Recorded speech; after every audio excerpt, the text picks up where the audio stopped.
Nous avons vu ce que cet appel est twarabye icyo uyu muhamagaro uri et comment je dois honorer cet appel. n'ukuntu ntegerezwa kubahisha.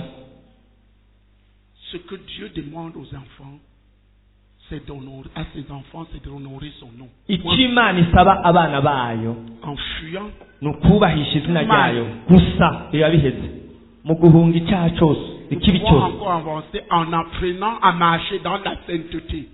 tuvuze kandi twavuga uti mu kwiga kugendera mu kwezwa.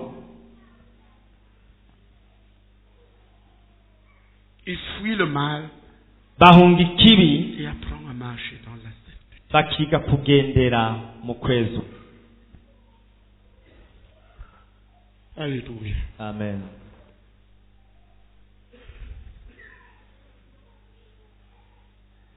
Y a-t-il un péché dans ta vie maintenant hoba hari icyaha kiri mu buzima bwawe ubu que tu connais ukora et avec lequel tu n'en as pas fini? kandi utitandukanije? Tu devrais le traiter maintenant. wategereza kugitunganya ubu nyene. Tu ne peux pas continuer dedans indéfiniment. ntushobora kukibandanyamwo. Débarrasse-toi de tout péché connu. witandukanye n'icyaha cyose uzi.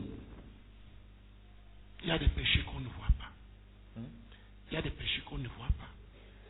hariho ibyaha Il y a des péchés qu'on voit. Mais Dieu lui batabona, hariho n'ibyaha abantu babona, mugabe ibyo batabona Imana yo irabibona. Dieu lui voit tout. Imana ibona byose. Que dit-il de toi? mbege kuvuga kwiki? Il dit mon fils tel, ma fille telle. ivuga ati umwana wanje nako, umuhungu wanje nako, umukobwa wanje Marche nako. devant moi d'une manière digne.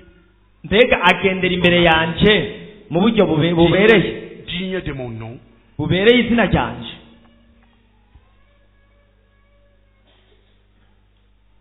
Examine-toi. wisuzume Parce que Dieu te regarde. kuko Imana irakuraba. Que dit-il? mbege kuvuga kwiki?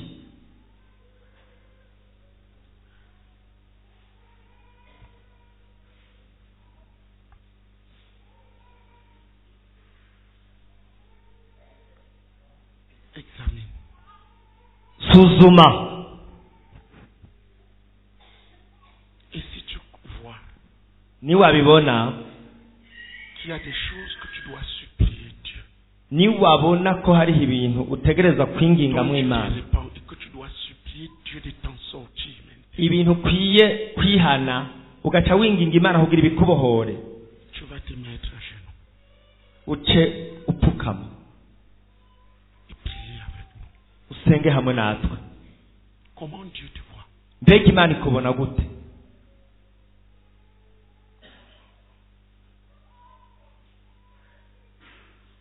Comment Dieu est en train de te voir? mbega Imana iriko irakubona Tu es gute? enfant de Dieu après avoir cru et même après avoir reçu certaines bénédictions à travers la foi des autres. wewe nk'umwana w'Imana umaze kwizera, hariho n'imigisha umaze kuronka biciye ukwizera kw'abandi, Sont bloqués de partout. mu nyuma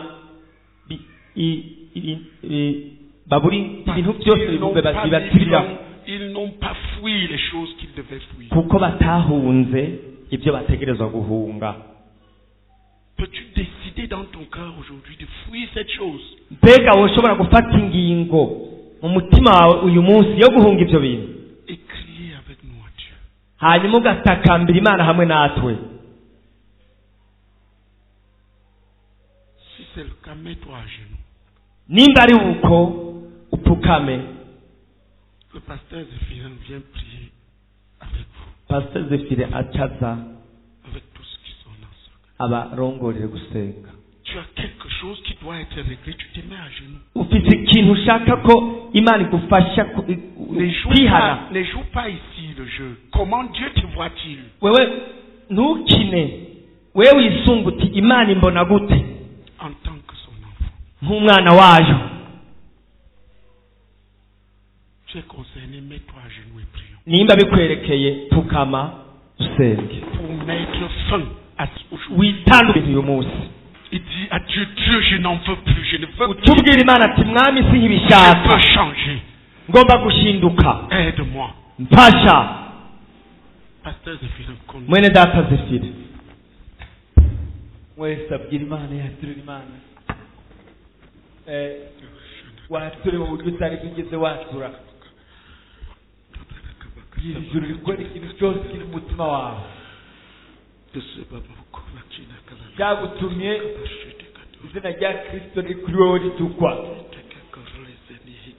Aturira imana kimwe kimwe, haba ibyo mu byumviro, haba ibyo mu majambo, haba iby'akanwa, haba ishavu, haba mu rurazi, haba ububeshi, haba ubusambanyi bwo mu byifuzo bijyanye mu mutima, mu madezire yawe, haba mu ndabo.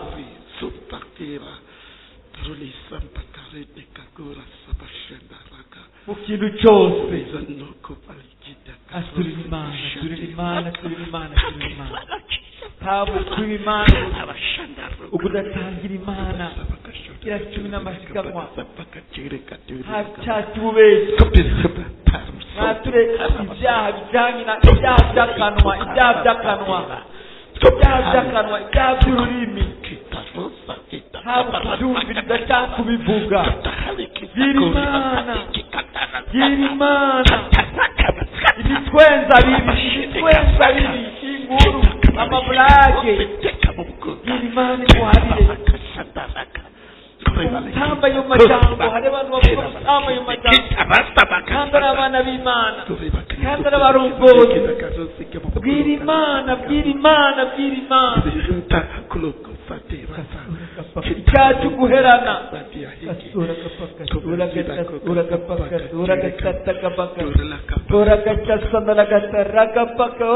Mwami, nudutabara kuno munsi Mwami, nudutabara abana bawe, nudutabara isengero Mwami, murika umutima w'umutwe, umwereke ibintu byose biriyo bitegereza gukungwamo, bitegereza kubagwa, bitavugwa Mwami.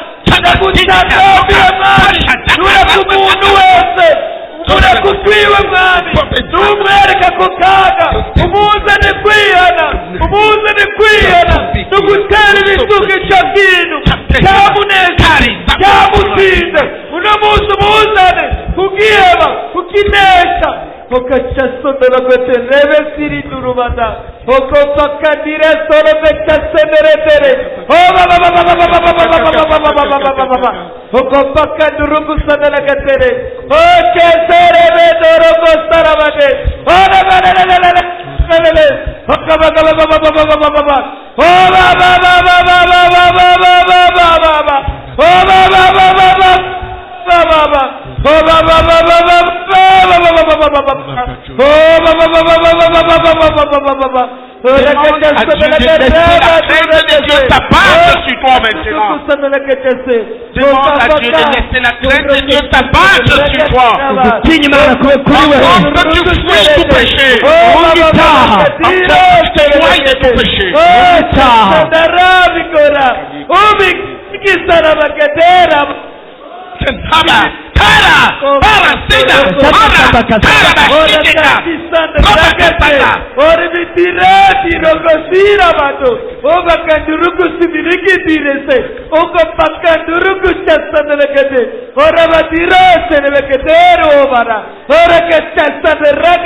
n'ubushobozi bwacu Mwami, umenagure imbaraga z'icyaha umuntu wera ubyumviro byiwe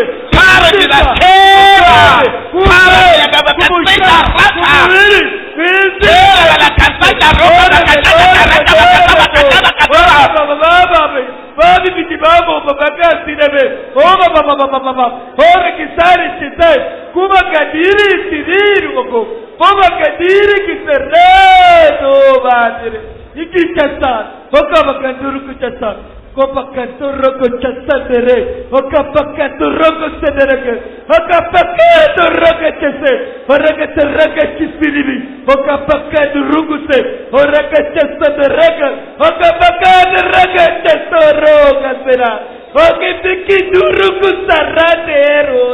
Oh, serebe. Ukapakituruka serena.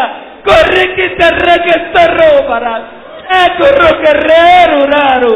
Ora kachesudara katirama. Oh, bakaba. Oh, kaba. Oh, kaba katu. Oh, kerala robaro.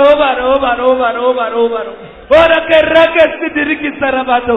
Oh, kapakituruku sarab. Oh, riki sadarakache. Oh, bakaba. Oh, kaba. Oh, kasorabase. Kuriki sadarakache rabate. Kobakadira chosorobate. Dis à Dieu, je renonce à telle chose aujourd'hui, au nom de Jésus. Bwira Imana uti nditandukanije n'ikintu kanaka uyu munsi. Des choses précises. Ubwira Imana ibintu bitomoye. Bwira Imana ibintu bitomoye uti nditandukanije n'iki. Je renonce à ceci. Nditandukanije n'iki. Je renonce à ceci aujourd'hui. Nditandukanije n'iki. Et dis à Dieu, Seigneur, apprends-moi à marcher maintenant, jour après jour, dans ta sainteté. Ubwira Imana ati Mwami nyigisha kugendera ku munsi mu kwera kwawe. Laisse la crainte de Dieu s'abattre sur moi. Uti ugutinya Imana kumanukireko. Et apprends-moi à marcher jour après jour dans ta sainteté. Unyigishe kugendera ku munsi Apprends-moi à honorer ton nom. Unyigishe kubaha izina ryawe mu bihe byose Mwami. Apprends-moi à honorer ton nom. Nyigisha kubaha izina ryawe. Apprends-moi à honorer ton nom. Nyigisha kubaha izina ryawe. Urakoze Mwami. Urakoze Mwami. Urakoze Mwami. Merci Seigneur. Urakoze Mwami. Alléluia. Amen. Jésus a gagné. Applaudissons pour lui. Yesu yanesheje. Dukomere amashyi Mwami Yesu.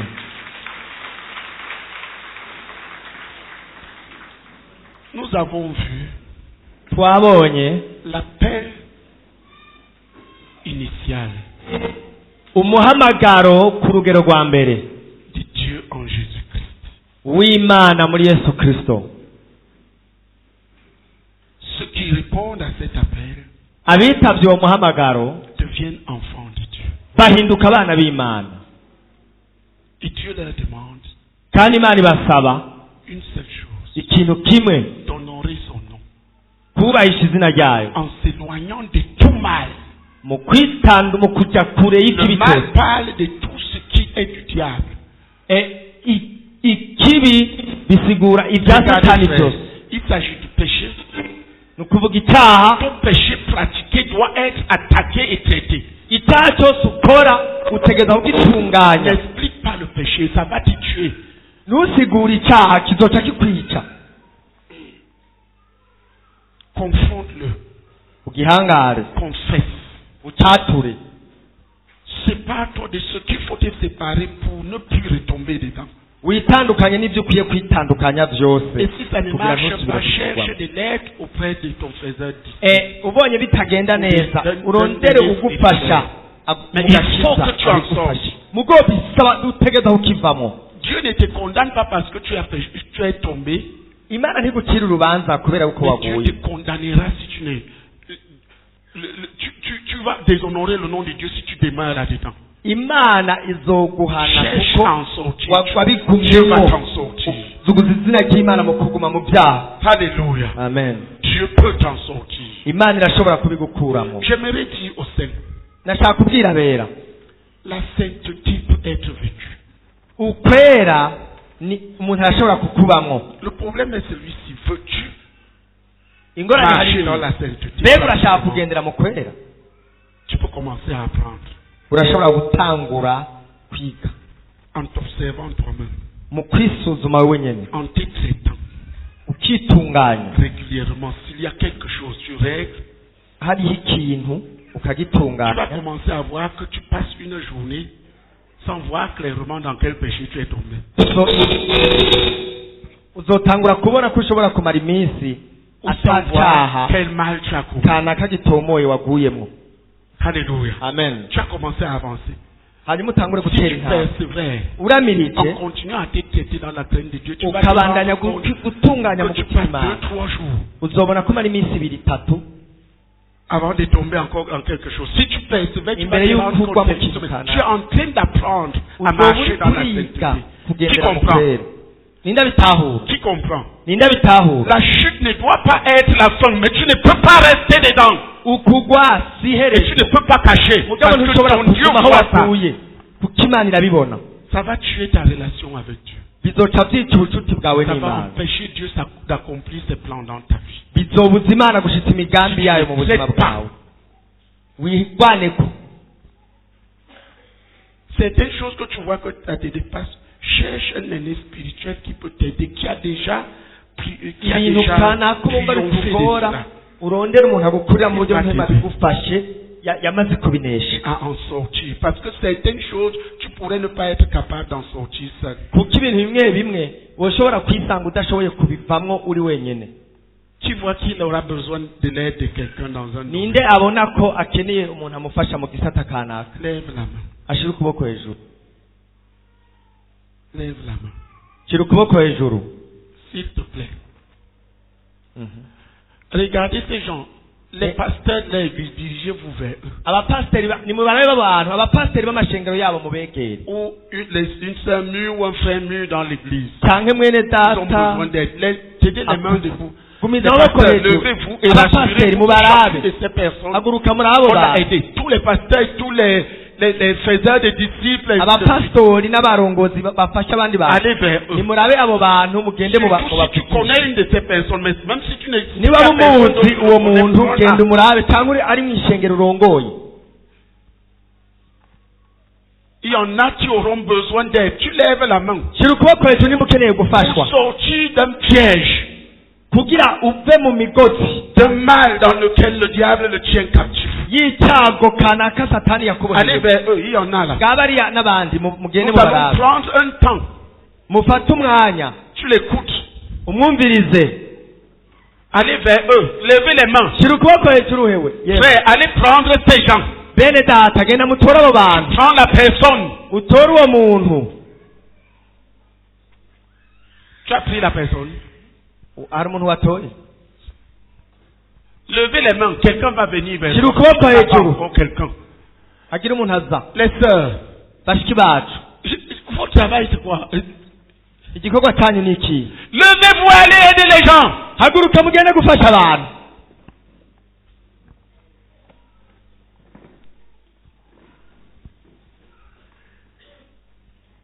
Tous ces gros bwana qui m'accompagnent là, vous foutez quoi ici, mwe man? mwese mumperekeza ngaha muriko murafuta ibiki?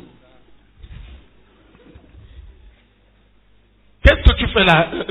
Quand on parle là, tu ne vois pas le besoin. Abantu bari Les gens basaba sont dans le kugira- besoin. bakeneye gufashwa. Les gens ont besoin d'aide. Vous restez assis. abantu barakeneye gufashwa namwe muguma mwitariye. Va vers la personne, quitte à ce que tu l'amènes vers la personne qui va s'en occuper après. genda Aide-la uwo muntu à sortir du umufashe piège dans lequel le diable tient. umukure mu mutego satani Et où il ne sait pas comment sortir. atabona ingene Il y yowikura. a une main ici. hariho umuntu hariya ashyize ukuboko hejuru. Tu prends la personne. umutore Ça te jette. umufashe. Alléluia. amen. Tu prends la personne. utore umuntu. Amen. Pourquoi resterait-il dans le piège? kubera iki baguma Le mu sang de mitego Jésus a coulé pour sa libération. kandi amaraso ya yesu yarasesetse? Aide la brebis en sortie. fasha izo ntama zibohoke. Alléluia. amen. Et ne remets pas ça en l'an 2000 combien? kandi ntubyunguruze ngo bikora ngo mu 2030 Maintenant, ubu nyene tu traites avec. bitunganye. Si c'est la personne avec laquelle tu peux immédiatement prendre le temps après cette réunion, c'est bon. Si ce n'est pas ça, prends-le maintenant. nimba ari umuntu mushobora gufatana akanya nyuma y'ikoraniro On ne peut pas remettre le traitement du péché à demain. bidashoboka mubikora ubunyene.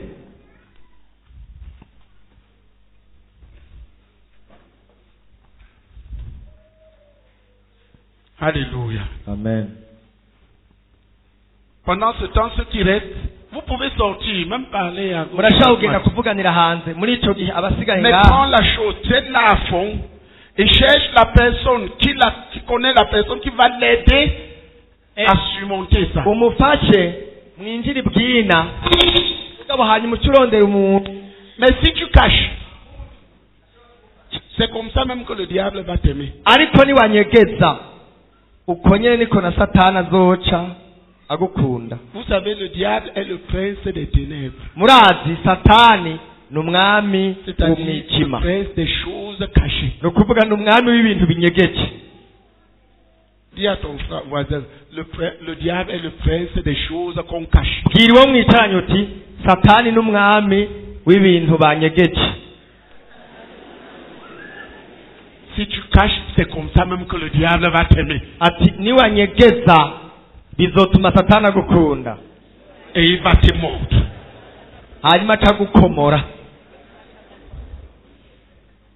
Personne ne te condamne ici. Jésus t'a libéré. Nta muntu ngaha n'umwe ariko Il agucira a versé urubanza. son sang pour toi. Yesu C'est ta liberté. yakubohoye ahubwo icyo turondera ngaha no kubohoka kwawe. Il n'y a plus de condamnation pour celui qui est en Jésus. Nta rubanza ku bari muri Yesu Mais si Kristo. nous péchons, nous confessons nos péchés. Nitwatura Et le sang ibyaha de byacu Jésus nous lave et nous purifie. amaraso ya Yesu De toute aratuhagira iniquité, de tout akatweza mal. icyaha cyose. Amen. Amen. Et tu l'as remercié. Wamushimiye. Et t'as remercié. Yagushimiye. Très bien. Sawa.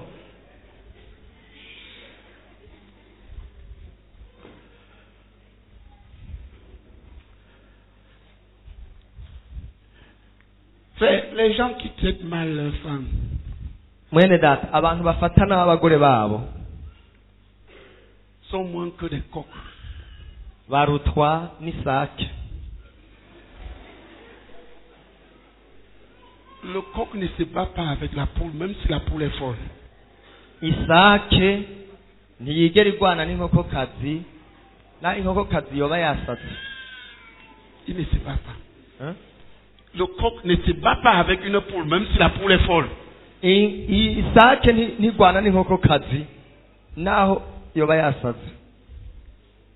Qui a déjà vu un coq qui se bat contre la poule?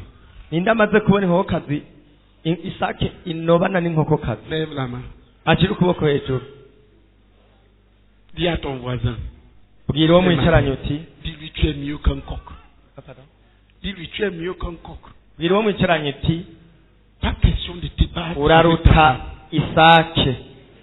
Même si elle te tape, c'est une poule qui est folle. Laisse-la. Uti Même si elle te tape, uti mugore wawe naho yo gukubita c'est une poule folle. Laisse-la. aba ari inkoko yasatse yireke. Tu ne te bats pas avec la poule. Ntugwana n'inkokokazi Tu es mieux que le coq. kuko uraruta isake. Tu comprends ce que je suis en train de dire? Ndatahura ivyo ndiko ndavuga. Frère, si le coq ne fait pas ça, comment toi qui es un être humain tu peux le faire? None ndakubaza usangwa isake itonoba inkokokazi gute wewe uri umuntu ushobora kubikora? Oya Si la poule devient folle, fuis. inkokokazi isaze hunga Laisse-la. yireke. Tu comprends ce que je suis en train de dire? Ndatahura ivyo ndiko ndavuga. Regarde. Eraba Ma main ici là. nimurabe kino kiganza Si je fais comme ça mpunze ingumu gutya et je frappe une femme, je cherche quoi? Elle peut mourir. nkakubita umugore noba ndondera iki? yohava nahwera. C'est fait pour protéger. ahubwo iyi ngumu niyo kumukingira.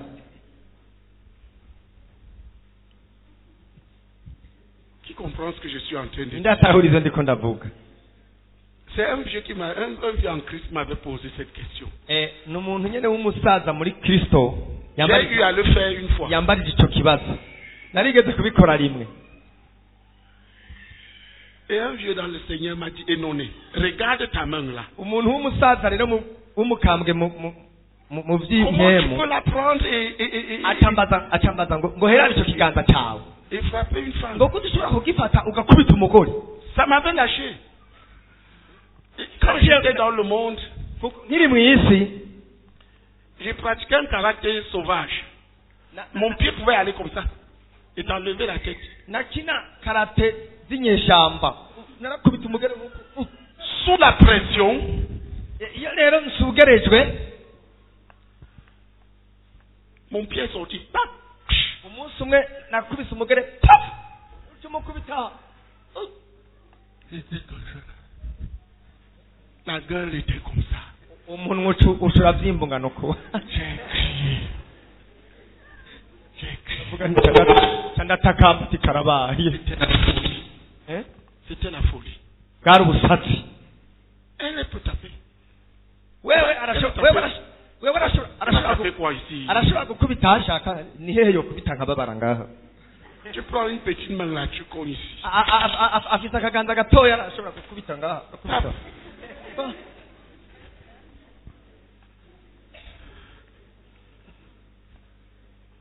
Mais il y a les femmes frères.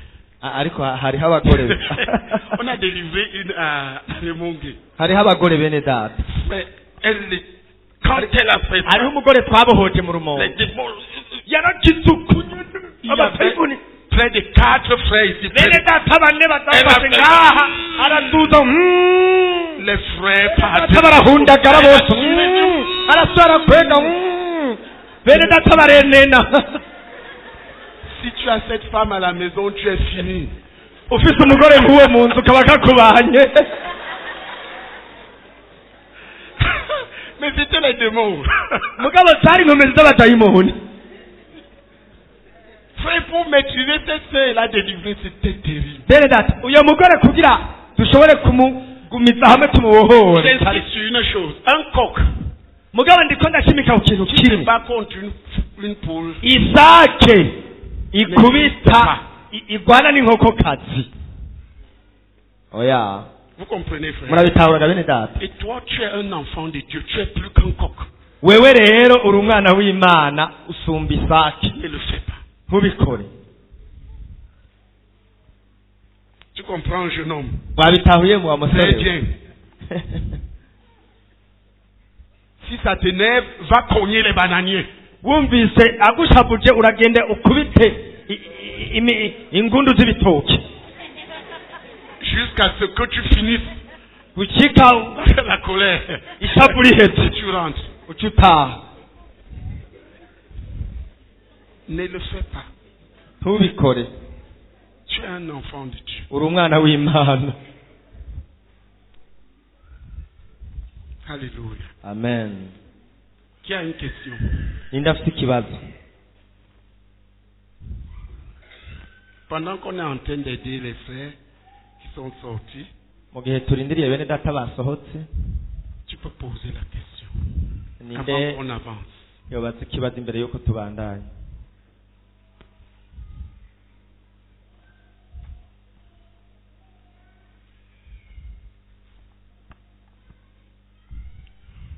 Qui a une remarque à faire? ninde afise icyo avuga?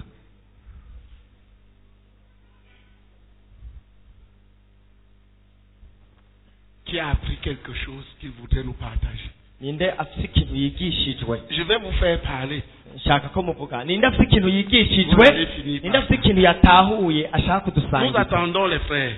turindiriye bene data Nous ne basohotse. pouvons pas continuer alors qu'ils sont en train de... ntitwobandanya kandi bari hanze bariko baratunganya. Quelques minutes. Profitons-en. reka aha akanya tugakoreshe. Qui a appris quelque chose dont il voudrait pas nous partager? ninde afise ikintu yigishijwe yifuza kudusangiza? Personne n'a rien appris. nta n'umwe yigishijwe ikintu na kimwe.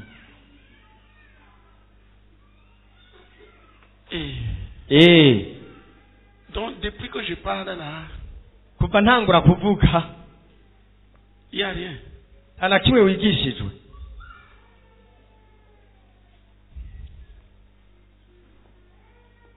Alors, on va se regarder reka rero twicare turabane jusqu'à ce que 17h nous trouve. turabane mu maso gushika saa 11.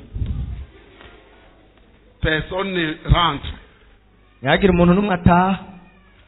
Partagez ce que vous avez appris. dusangize icyo Posez la wigishijwe. question au nom de Jésus. dusangize icyo wigishijwe, icyo utatahuye ubaza ikibazo.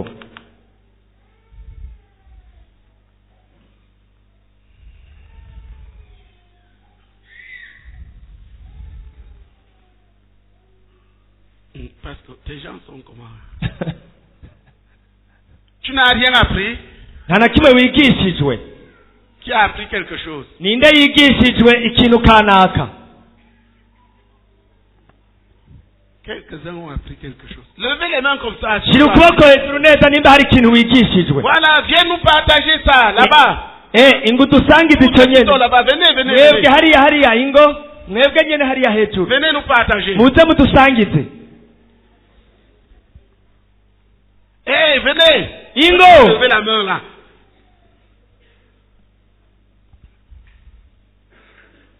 C'est une seule personne qui a levé la main. hariya ni umuntu umwe yashyize ukuboko hejuru hariya inyuma.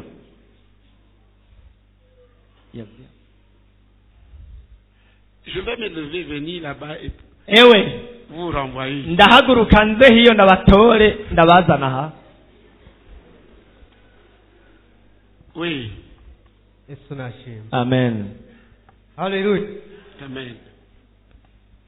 Jewe nigishijwe Moi j'ai été enseigné ko nkwiye kubahisha izina ry'Imana nitirirwa mu muhamagaro wanjye. que je dois honorer le nom de l'Éternel que je porte Uwo muhamagaro nawe dans mon wo appel. kwitwa umwana w'Imana. Et cet appel, c'est l'appel d'être enfant de Dieu. Nitwa umwana w'Imana kubw'urukundo Imana yadukunze irugaragaza biciye muri Yesu Kristo. Je suis appelé enfant de Dieu par l'amour que Dieu m'a aimé à travers le Seigneur Jésus-Christ. Jewe rero nkwiye kubahisha Imana. Alors, il faut que j'honore Dieu Nk'uwo muhamagaro nyene wo dans umwana cet w'Imana. appel-là d'être enfant de Dieu. Amen. Amen. Alléluia. Amen. En faisant quoi? Mu gukora iki? Mu kwihana no kwitandukanya n'icyaha. En me séparant du péché. Amen. Amen. Applaudissons pour lui. Dukomere amashyi umwami Yesu.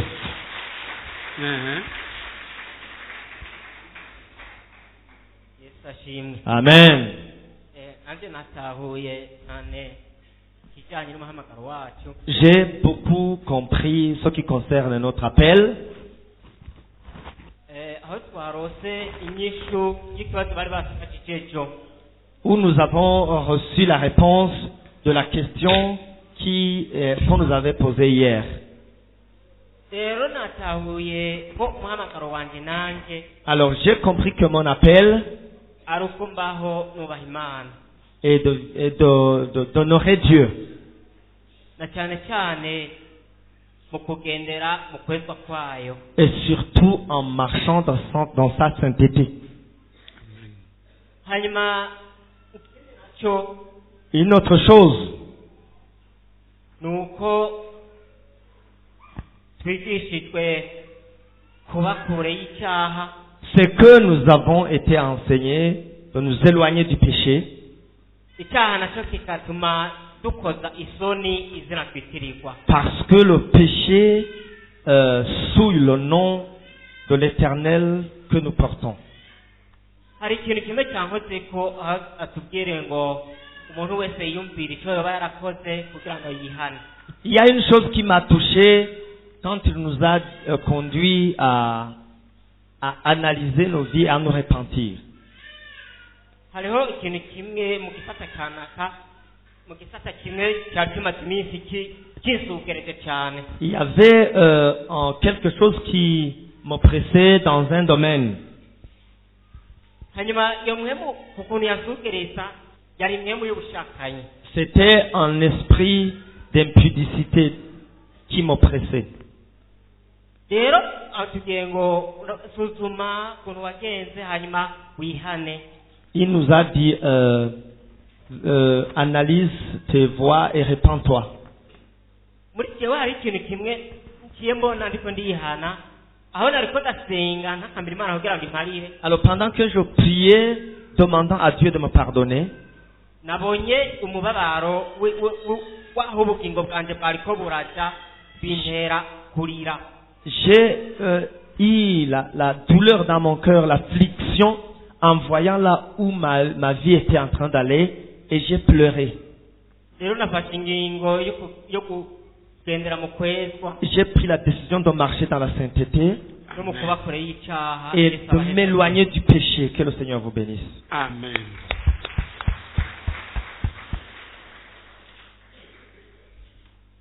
Haleluya.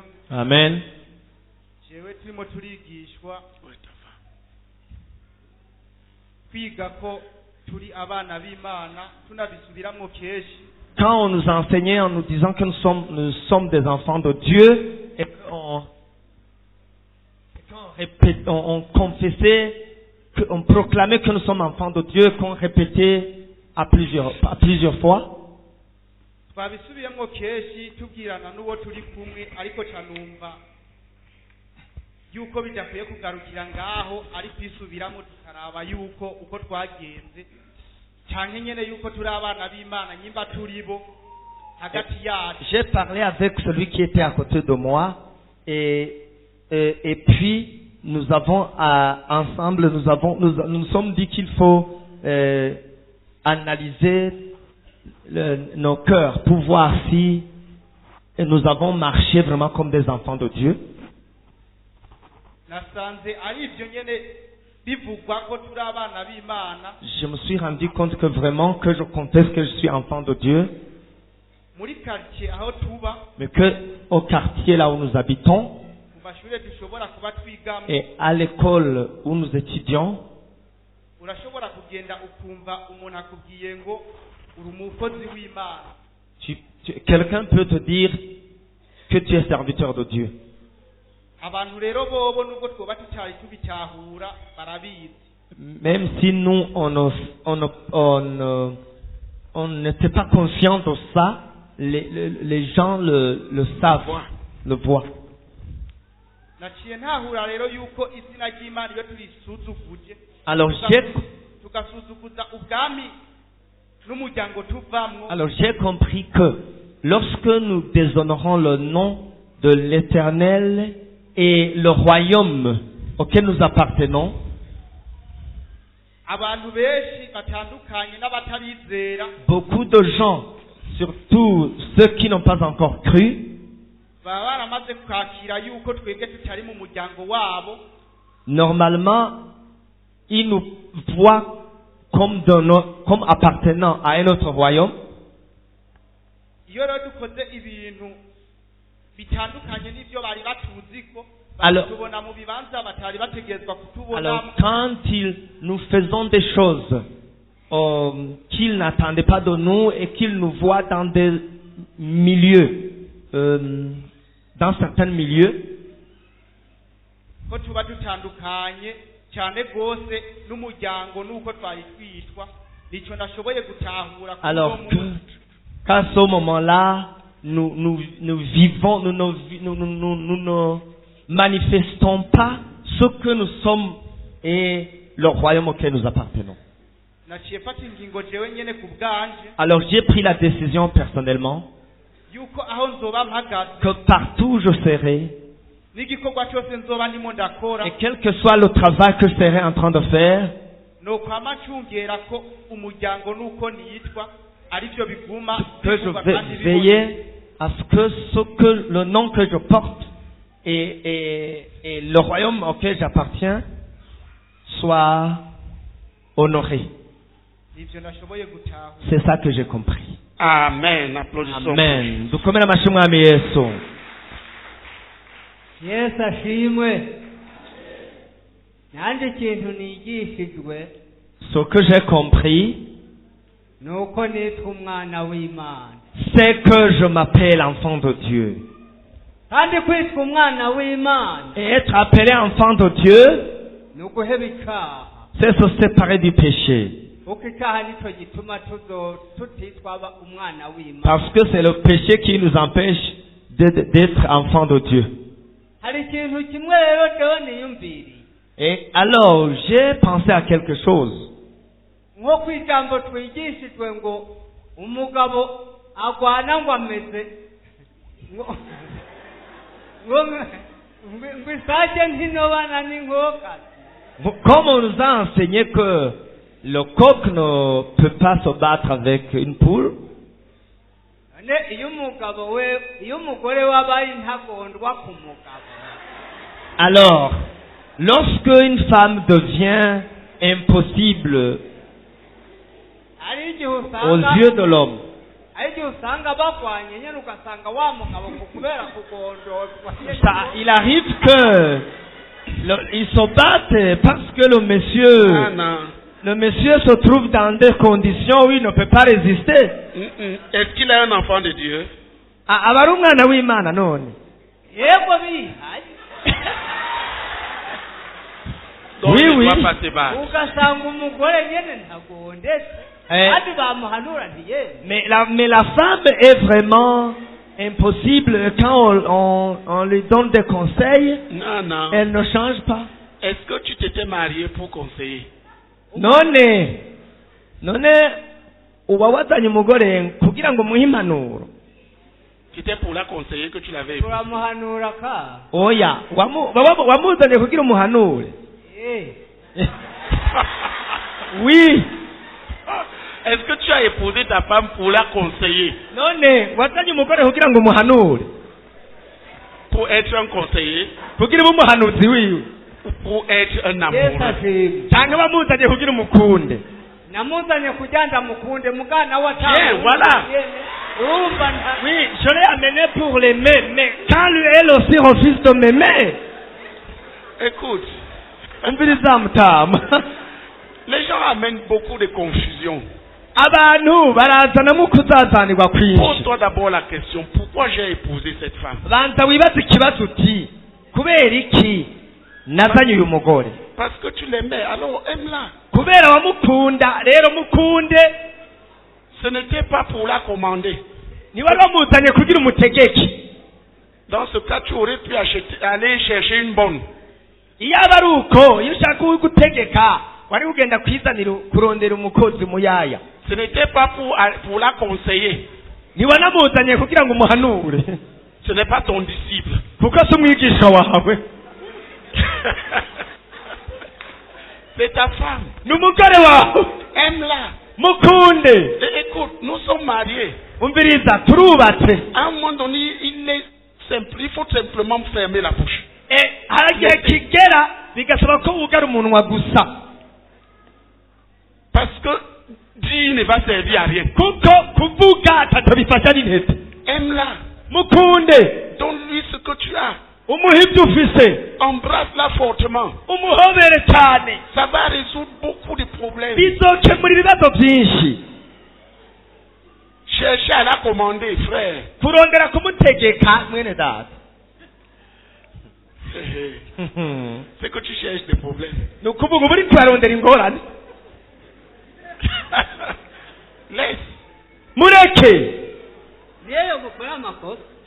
Même quand elle fait des fautes. Est-ce que tu l'avais épousée pour corriger les fautes? None wari bamurongoye kugira ukosora amakosa yiwe. Non, mais il faut d'abord, pourquoi tu l'avais épousée? Oya, igihambaye n'ukubanza kuvuga uti kubera iki namuzanye. Est-ce que c'était pour aller chercher ses fautes et les corriger? Kwari kugira urondera amakosa yiwe hanyuma uyakosore. Tu as épousé ta femme pour chercher ses fautes et corriger. Ninde yazanye umugore afite intumbero yo kurondera amakosa yiwe no kuyakosora? Alors, ne change pas la chose en route. Umviriza rero ntuhindure ibintu kuko muge bigeze mu kayira. Si elle a des fautes, est-ce que toi-même tu n'as pas des Niba afite amakosa we nta makosa ufise. Laisse. Reka. Tu l'as épousé pour l'aimer, aime-la. wamuzanye kugira umukunde mukunde. Dis Amen. Vuga uti amen. Aime-la. Vuga amen mwese. Et puis les hommes, frères. La femme, la Bible te dit qu'elle est ta partie faible. Umviriza mwabagabo mwe. Bibiliya ivuga ngo umugore C'est très facile de régler ça. n'uruhande rwawe rw'urunyantege nke.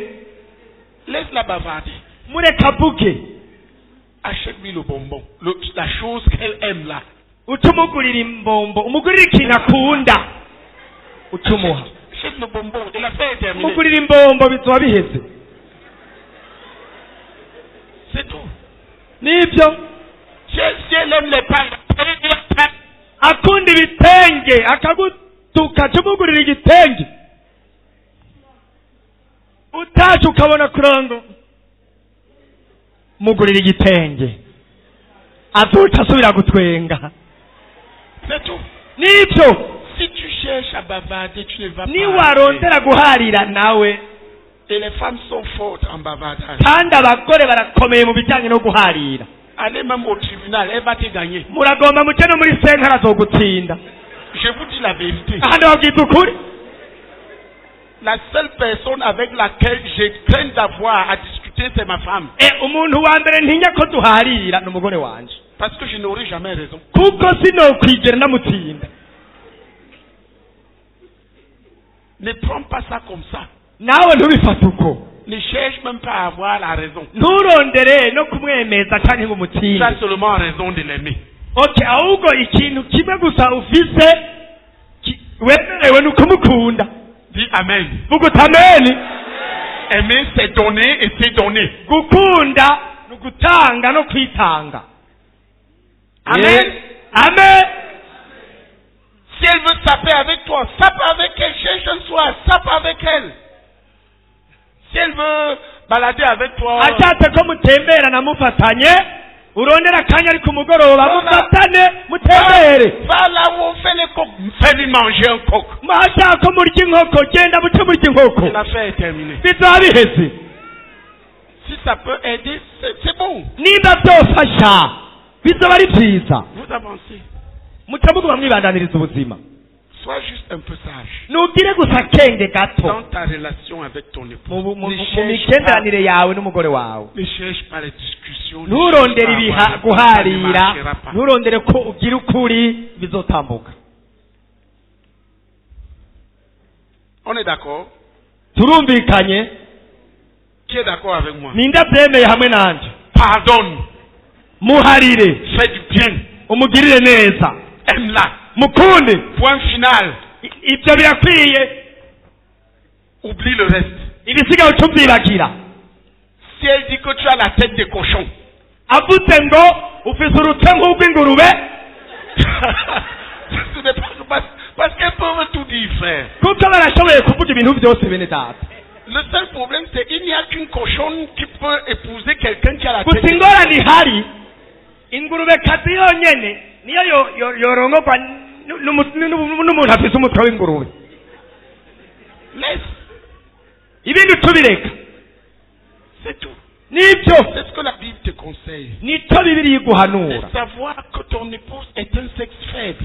Kumenya ko umugore wawe ari igitsina cy'intege nke. Ne tiens pas beaucoup sur... Parce qu'elle t'a dit que tu as une tête de cochon. Ntubihagarare ko cyane nimba ahubwiye ko ufise urutwe nk'urw'ingurube. Et tu veux tuer quelqu'un. Gucaka kwica umuntu. Ça ne sert à rien. Ça ne sert à rien. Ntacyo bimaze. Pardonne. Muharire. Achète lui-même la viande de cochon dont il parle là, qu'elle mange bien. Akubwiye ko ufise urutwe nk'urw'ingurube mugurira inyama y'ingurube nyene yavuze ayirye neza. C'est tout. Bitoba bihaye. Ne cherche pas à discuter, à Nturondere guharira nawe. déshonorer ton Dieu.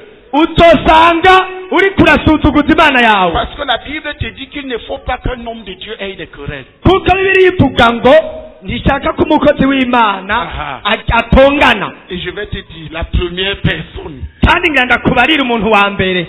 si tu dois avoir les querelles, Nimba ushaka gutongana La première personne, ce sera ta femme. umuntu wa mbere muzotongana azoba umugore wawe. Parce que le jour qu'elle va se lever, que ça va lui tourner dans la tête, elle dit, regarde ta tête de cochon. kuko umunsi umwe azobyuka byaturutiye mu mutwe azokubwira ngo icyo gitwe cy'ingurube. Tu vas faire quoi? Tu pardonnes, tu sais que c'est comme ça. ucuharira ukaba uzi ko ari uko nyene. Dis Amen. vuga uti amen. Tu l'as béni et tu l'embrasses fort. ucumuhezagira ugacumuhobera cyane. Comme elle aime le cochon, nk'uko comme elle aime la tête de cochon, tu lui achètes la viande d'ingurube. nk'uko akunda umutwe w'ingurube ucumugurira inyama y'ingurube. C'est tout. bitwara bihetse. Le problème est traité. Tu as compris, frère. ikibazo kizoba C'est gikemutse. comme ça. wabyumvise mwene data.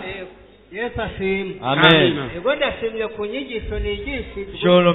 Je remercie le Seigneur pour l'enseignement. mugabo nahora ndabibona ahantu. Je ne le faisais pas, je ne tapais pas, mais je voyais ça dans mon entourage. Mais je bénis le Seigneur. Attends, ta femme est ici. umugore wawe ari hano none gamuto. Oya. Il est à la maison. Elle est à la maison. Tu arrives, tu lui achètes la chose qu'elle aime là. ushitse uzocumugurira kajya kantu nyine akunda. ama nakamugura n'ubu.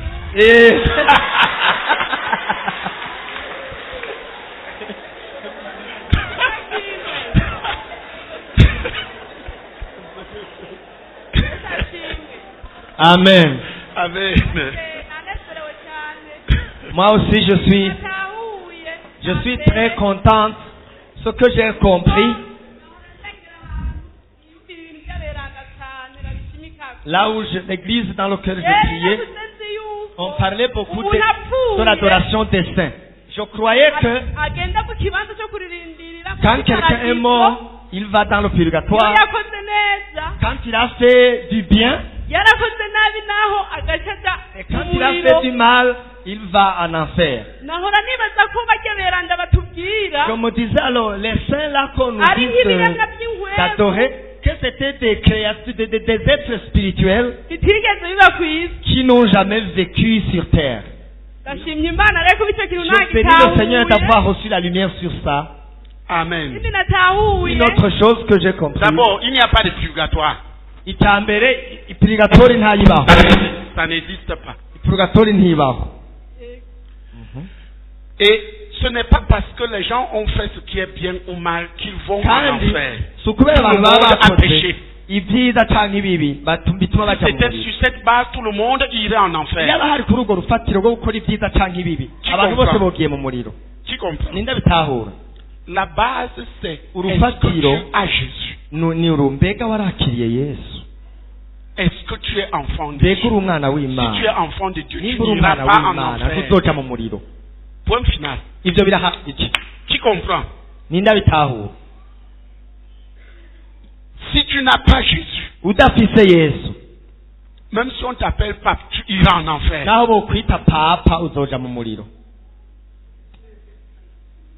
C'est tout. L'appel de Dieu est que les gens se répandent de leur vie de pécheur et viennent à Jésus. La personne qui répond en se repentant et en recevant Jésus devient enfant de Dieu gratuitement. Il n'y a plus d'enfer pour lui. Il n'y a pas de purgatoire. Mais Dieu lui demande au nom de Dieu que tu as compris? Amen. Une deuxième chose,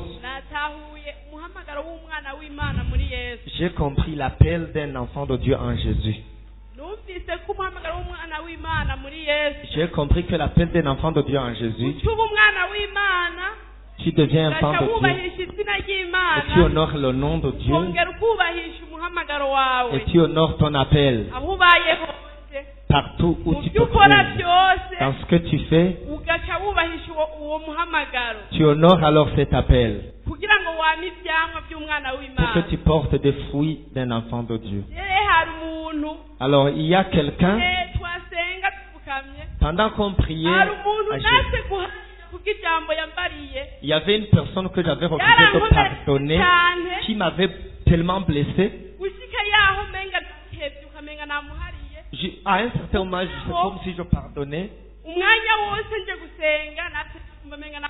Mais chaque fois quand je venais à l'église, c'est comme si je l'avais pardonné. Mais quand j'entendais son nom, quelqu'un prononçait son nom, je sentais l'amertume dans le cœur. Il m'a dit quelque chose qui m'a blessé profondément. Et alors je n'ai pas pu le pardonner. Mais à partir d'aujourd'hui, je l'ai pardonné.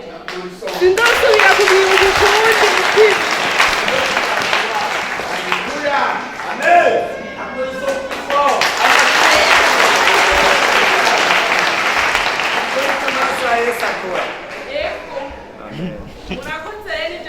Merci, c'est ça que j'ai compris. Amen.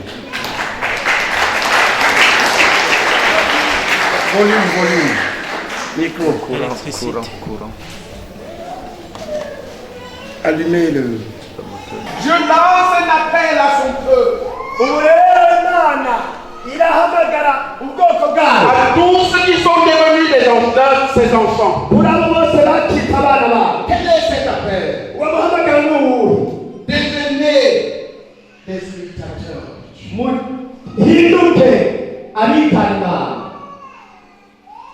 Ça, c'est la seconde dimension de l'appel divin.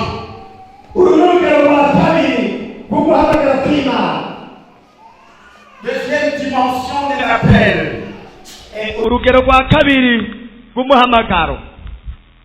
De l'appel divin.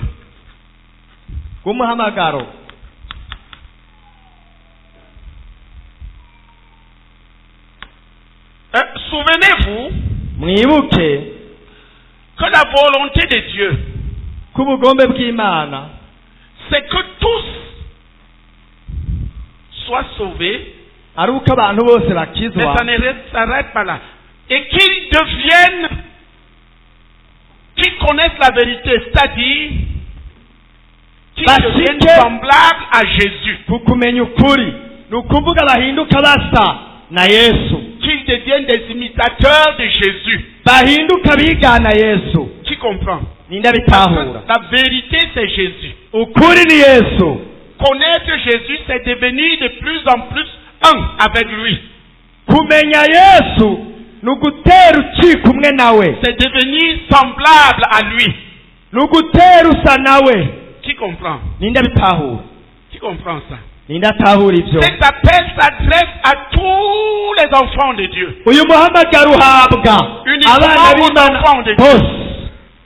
Uniquement aux enfants de Dieu.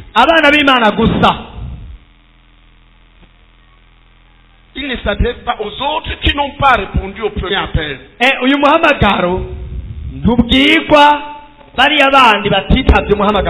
Parce qu'il y a 3 grandes dimensions à l'appel divin.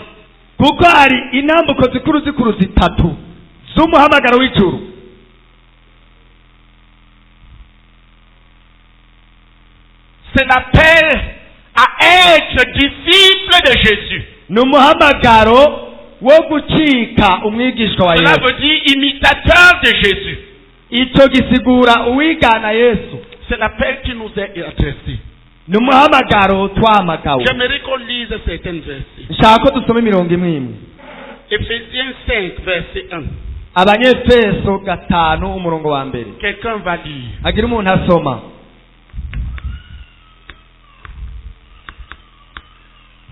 Rapidement, s'il vous plaît. Es-tu enfant de Dieu? Alors Dieu t'appelle à devenir imitateur de Dieu.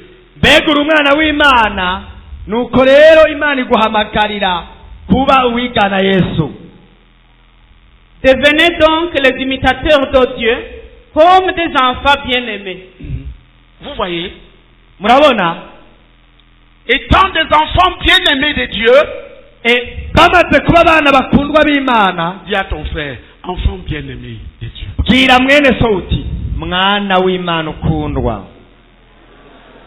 Deviens imitateur de Dieu ton Père.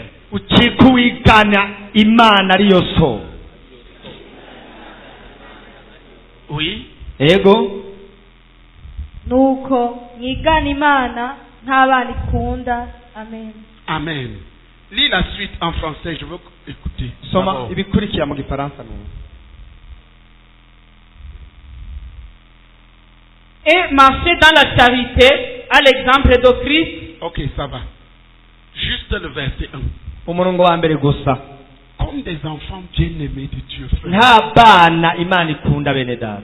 Et enfants bien-aimés de Dieu. Wa mwana ukundwa Deviens w'Imana. imitateur de Jésus. Nushikuigana Yesu. Et Dieu va marcher avec toi. Imana izokigendana nawe. Alléluia! Amen. Quand tu es un enfant de Dieu, Iyo uri umwana et w'Imana que tu te mets à rejeter le péché, ugatangura kwitandukanya n'icyaha, il y a des choses que Dieu va commencer à faire pour toi. hariho ibintu Imana itangura gukora kugukorera. Dieu va te consoler. Imana irakwirura. C'est écrit dans Matthieu 5. Byanditse muri Matayo Tout ce que 5. je dis là, vous pouvez le voir dans Matthieu 5. Ibi ndiko navuga byose murashaka kubisoma muri Matayo 5.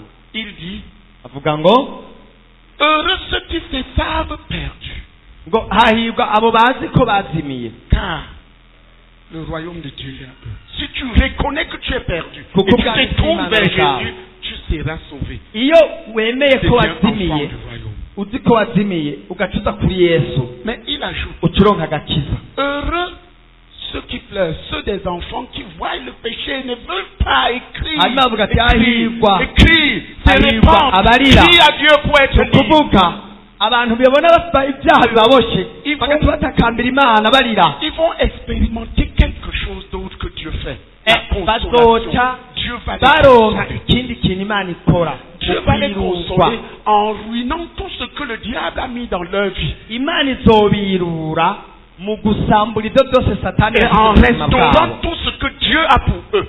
No mu kunagura ibyo Imana ibafitiye byose. Ils seront consolés parce qu'ils sont des enfants qui honorent le nom de leur Dieu. Bazokwirurwa kuko ari abana bubaha izina ry'Imana yabo. Mais quand tu quittes là, qui comprend? Ninde Ça, c'est bitanga? Matthieu 5. Ni Matayo 5. Il dit maintenant quoi? Mu nyuma akavuga ngo iki? Il cite deux choses Avuga ibintu bibiri qui concernent cette étape. Qui concernent l'étape. byerekeye ijya ntambuko ya kabiri. Il dit d'abord heureux les débonnaires, c'est-à-dire les gens qui sont prêts, les humbles qui sont prêts à se soumettre et à apprendre. Ngo hahirwa abatekereza, ni ukuvuga abantu baciye bugufi biteguriye guca bugufi bakiga Ils seront bénis. ngo bazoheza Et il giza. ajoute une deuxième chose qui concerne les disciples. Hanyuma Les deux choses concernent l'état de cœur des disciples. akavuga ikindi kintu kivuga umutima w'umwigishwa. Heureux ceux qui ont faim d'être comme Dieu veut, de faire ce que Dieu veut. Hahirwa abo bafite inyota yo kuba Cela nk'uko Dieu Imana les ishaka, remplira pleinement. yo gukora icyo Imana ishaka. Alléluia! Abo ngo Imana izobutura. Haleluya! Est-ce que vous comprenez, frère? Muriko murabitahuraga bene data. Ici, c'est les disciples. Abana Ceux qui bigisha. sont engagés Abafashe ingingo à imiter. yo kwigana Imana. Dieu va les remplir de lui-même. Imana Dieu izobuzuza. va œuvrer en eux. Imana izokorera muri bo. Dieu va révéler Christ en eux. Imana izohishura Dieu Kristo va muri bo. manifester Christ en eux. Imana izogaragaza Kristo muri bo kuko ari cyo ishaka. J'ai un peu bondi. Nasimvye gato. Revenons en arrière. Subira inyuma gato. Ephésiens 5, verset 1. Abanyefeso 5 umurongo wa mbere. Je lance un nouvel appel à tous ses enfants. Tous Imana ses enfants. yongera guhamagara abana bayo bose. Qui est enfant de Dieu ici? Ninde ari umwana w'Imana ngaha?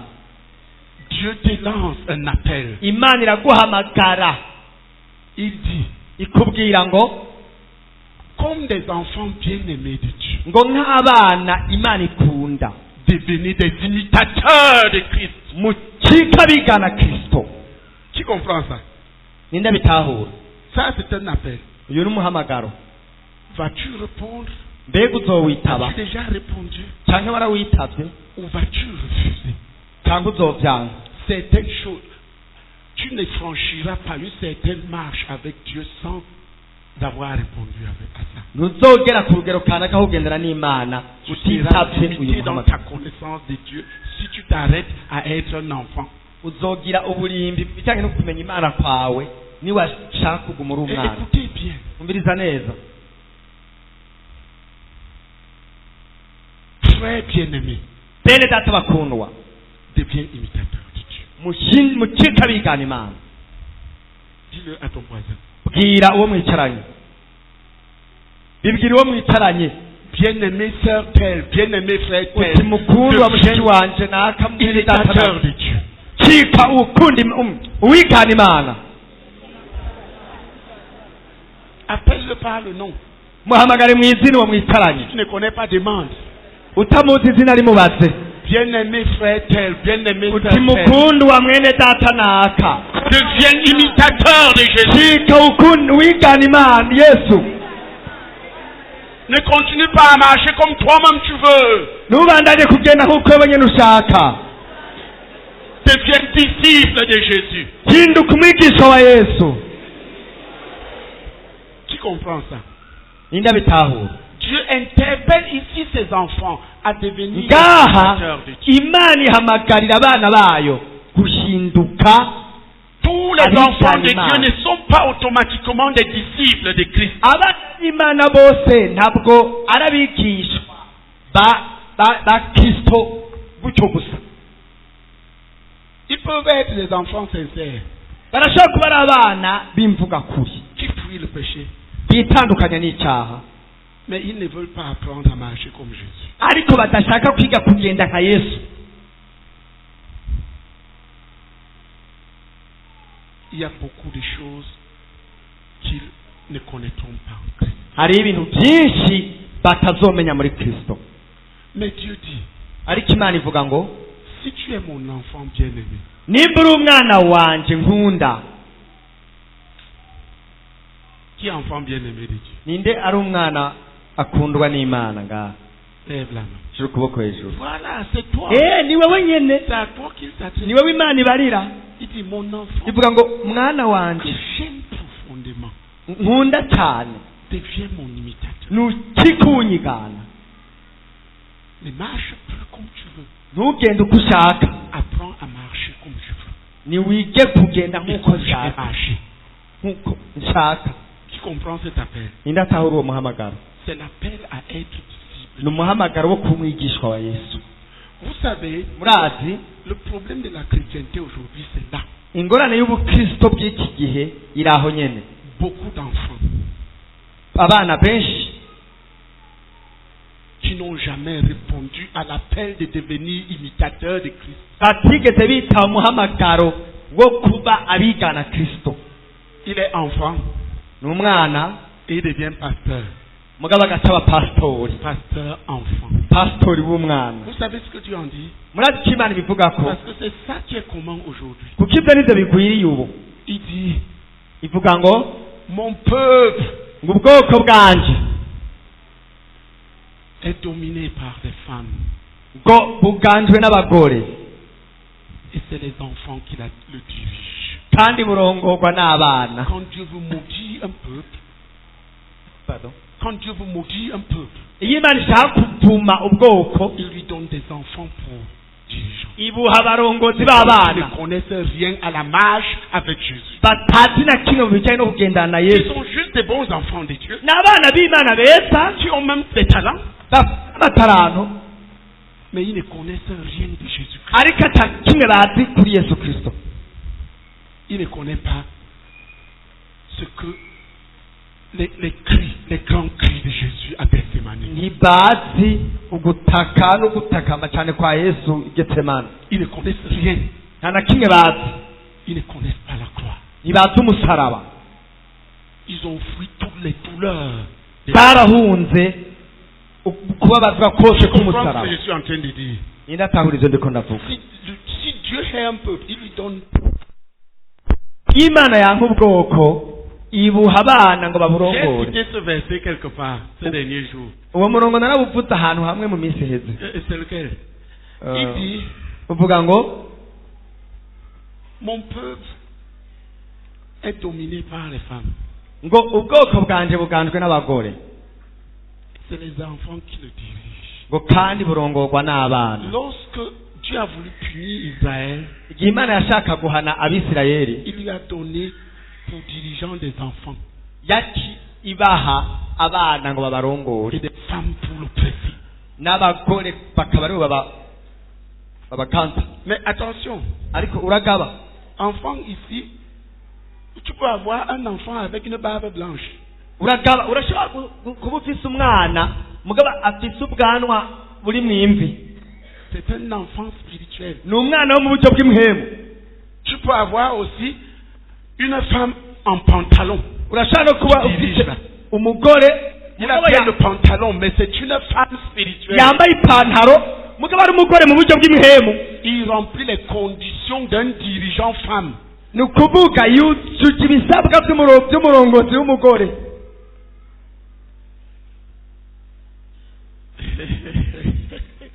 Qui est étonné? ninde atangaye? Qui est étonné? ninde atangaye?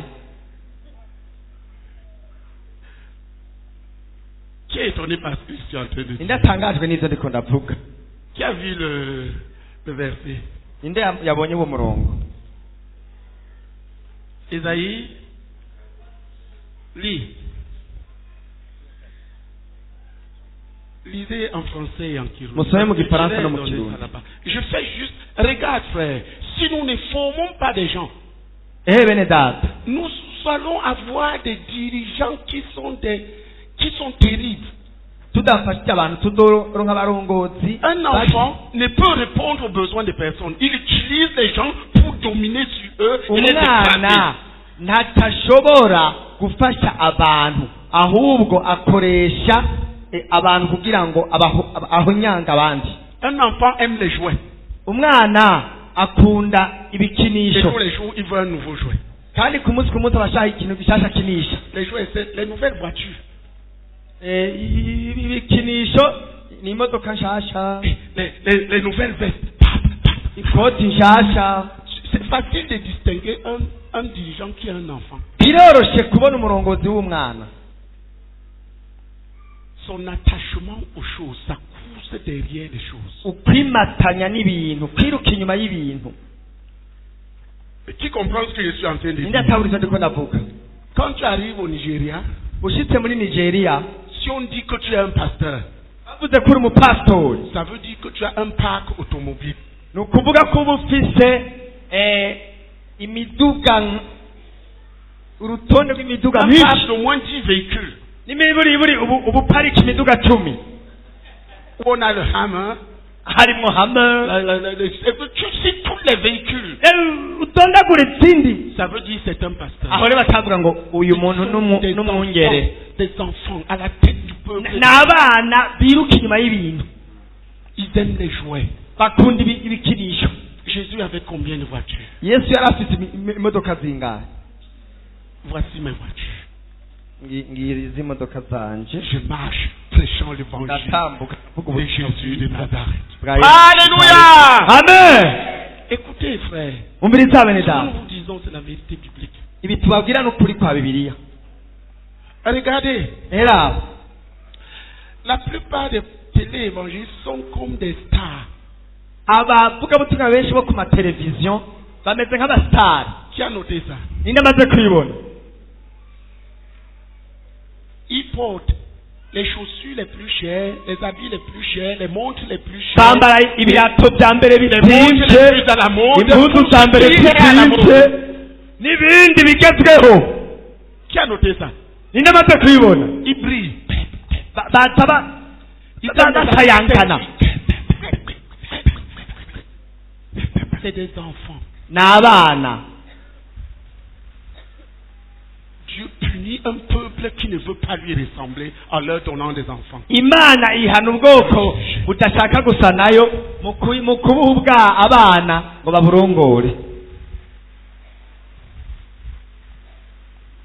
Qui est en train de comprendre? Des nouvelles maisons. amazu mashasha. Certaines maisons, tu entres là-dedans, tu as l'impression de te trouver dans la nouvelle Jérusalem. amazu amwe amuyinjiyemwo ukaraba ukavuga uti aha nkeka ari muri Yerusalemu nsha. Les enfants. abana. Les enfants. abana Les jouets. bakunda ibikinisho. De nouveaux jouets. ibikinisho Et bishasha. pour vous dire vrai, ndabwita ukuri, c'est le malheur de l'Afrique. Cela est valable même dans le monde. nicyo cyago cya mbere ku banyafurika Tu vas noter, no mu les isi enfants ne bikomeye réfléchissent pas ugerageze au règlement des problèmes des autres. abana Ce n'est pas leur problème. ntibiyumvira ku gukemura ibibazo by'abandi Leur bantu problème est d'avoir. ingorane y'abahubwo no kuronka Qui comprend ce que je suis en train de dire? ndatahuriza ndiko ndavuga C'est ça. nicyo Non, je vais enseigner un jour là-dessus. Maintenant, umunsi umwe nzobigishako quand tu as un dirigeant femme, ubu rero iyo ufite umurongozi w'umugore naho il peut être un homme comme moi là. arashobora kuba ari umugabo w'uku kwanje Première chose, le leadership des femmes, les querelles, icambere uburongozi bw'abagore les jalousies, ishari intonganya la superficialité, ibintu bidafashe sur des modes, ibintu bigezweho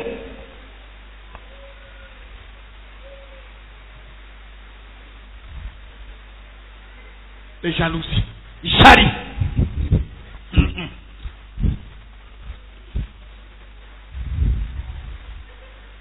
Des choses inutiles. ibintu bitagira ikimazi Tu écoutes.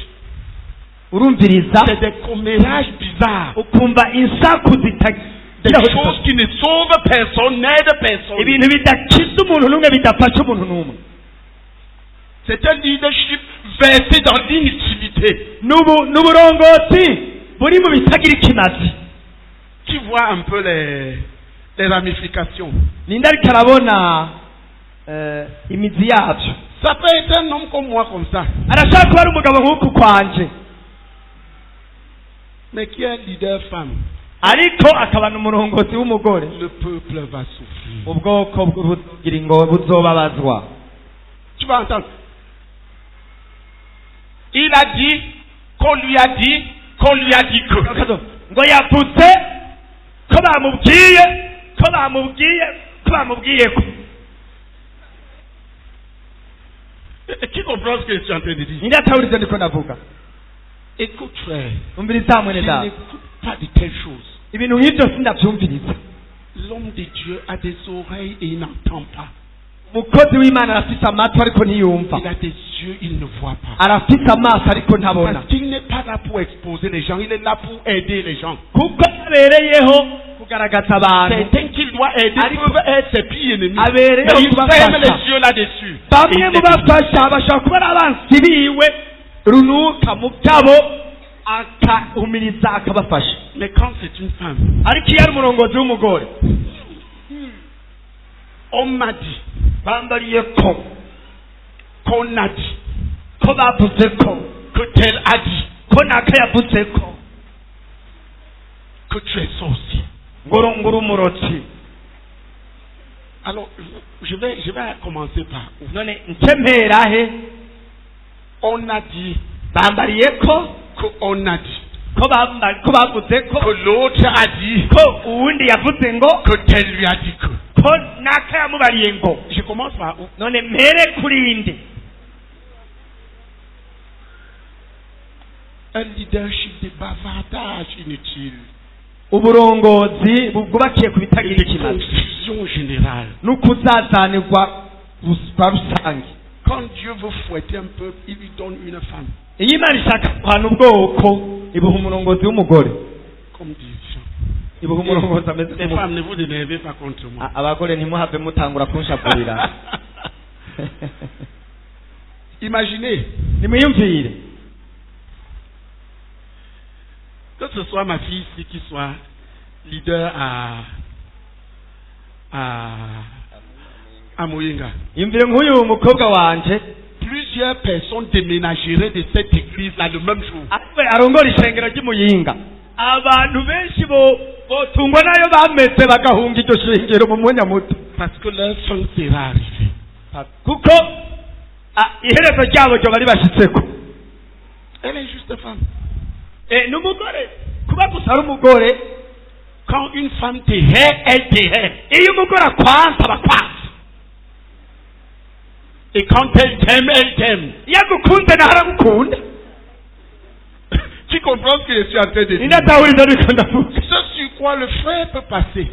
ibintu mwene data ashobora kwirengagiza Elle ne dépassera pas. uyu ntiyovyirengagiza Elle estimera que c'est une faiblesse. mbere akabona umengo ni intege nke za mwene data. Qui comprend ce que c'est le leadership des femmes? indatahura itari cy'uburongozi bw'abagore C'est d'écraser n'ugupfonyora tous ses ennemis. abansi bawe bose.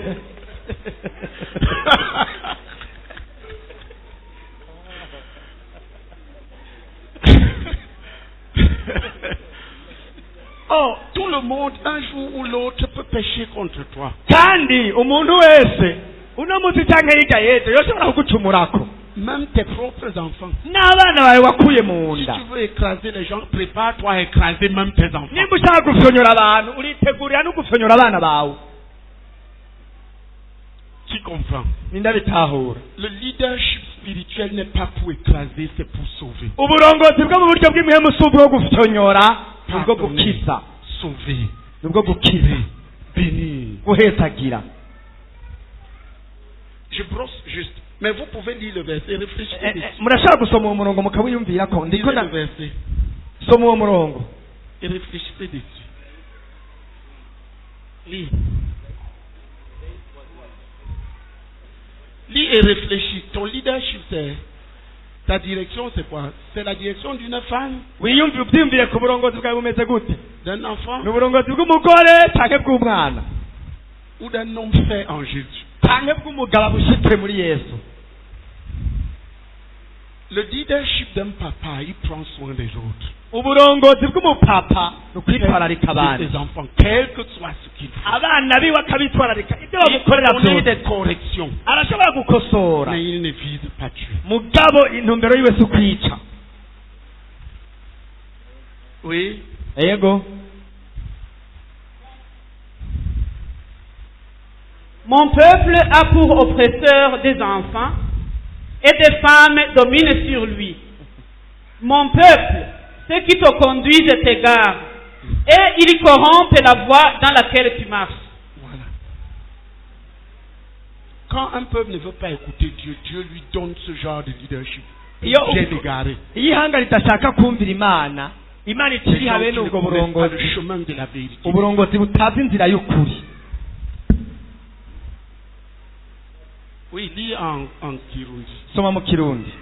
yamara abantu banje abana nibo bacuranguza kandi abagore nibo baganza. Hein? Tu as terminé. Continue.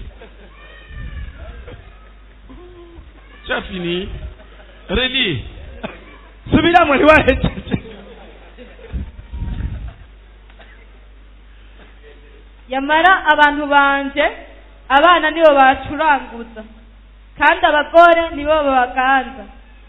yemwe bantu banje ababarongora barabazimiza kandi bazimanganya inzira mwociyemo. Est-ce que vous comprenez? murabitahura?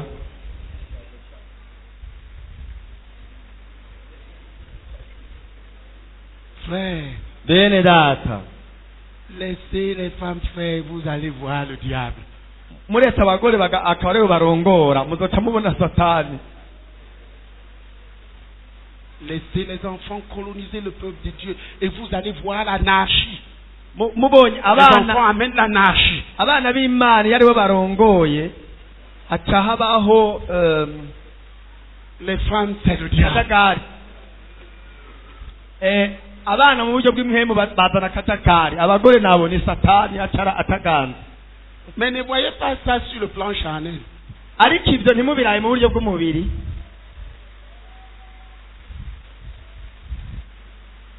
Tu peux être une femme en pantalon urashobora kuba uri umugore urashobora kuba wambaye ipantaro umugabo uri umugore qui dirige le peuple de Dieu. arongora ubwoko bw'Imana.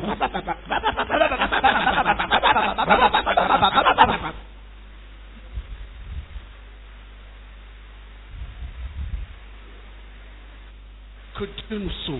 Imana idukize. Dis que Dieu nous sauve de telle direction. vuga uti mwami dukize uburongozi nk'ubwo. Frère, levons-nous et prions pour que Dieu nous sauve de la direction des enfants et des femmes spirituelles. haguruka usenge uti mwami dusenge Imana idukize uburongozi y'uburongozi bw'abana n'abagore mu buryo bw'imwemu. Imana ishinge uburongozi bw'abagabo. Nous prions ensemble. Dusenge. Que quelqu'un prie. turakwinjiye mwa Imana data nudukize mwa Imana uburongozi bw'abana n'abagore mwa Imana mu buryo bw'imwemu. Mwami turagutakambye turakwinjiye mwami dukize uburongozi nk'ubwo mwami maze ushinge uburongozi bwiza bw'abagabo mwami turagutakambye turakwinjiye mwami udukize uburongozi bw'abana n'abagore mu buryo bw'imwemu. Uzobukoze mwa Imana twisabye mu izina rya Yesu Kristo. Data mu izina rya Yesu Kristo Nazareti turagukengurukiye kuri ijambo mwami uri kuratwereka uri kuduhishurira uburongozi bubereye mwami ubwo aribwo. Mwami mu izina rya Yesu Kristo Nazareti turagutakambiye mwami mu izina rya Yesu Kristo uturinde urinde ishengero ryawe urinde ubwoko bwawe mwami kurongorwa n'abana n'abagore mu izina rya Yesu Kristo mu buryo bw'imwemu. Mwami mu izina rya Yesu Kristo Nazareti uduhagurukize uburongozi bubereye mu izina rya Yesu Kristo Nazareti bw'abahungu bawe bemeye gukurikira mwami bagenda nkawe basa nawe mwami Yesu nga turakoze mu izina rya Yesu amen. Mwami genda mwami muno mu maze mu izina ry'Umwami Yesu Kristo hano hose mwami uturokora mwami uturokora mu bagore y'uburongozi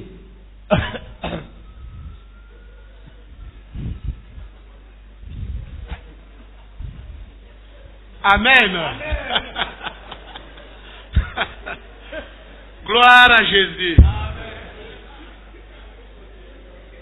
Gloire à Jésus. Yesu ashimwe. Qui est surpris? Ninde atangaye? Qui est surpris? C'est ça la vérité.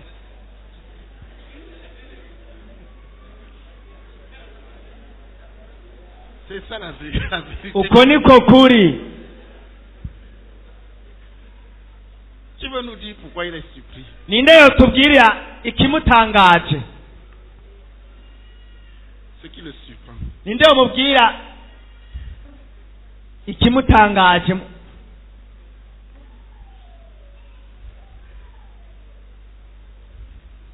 Personne. Oui, frère.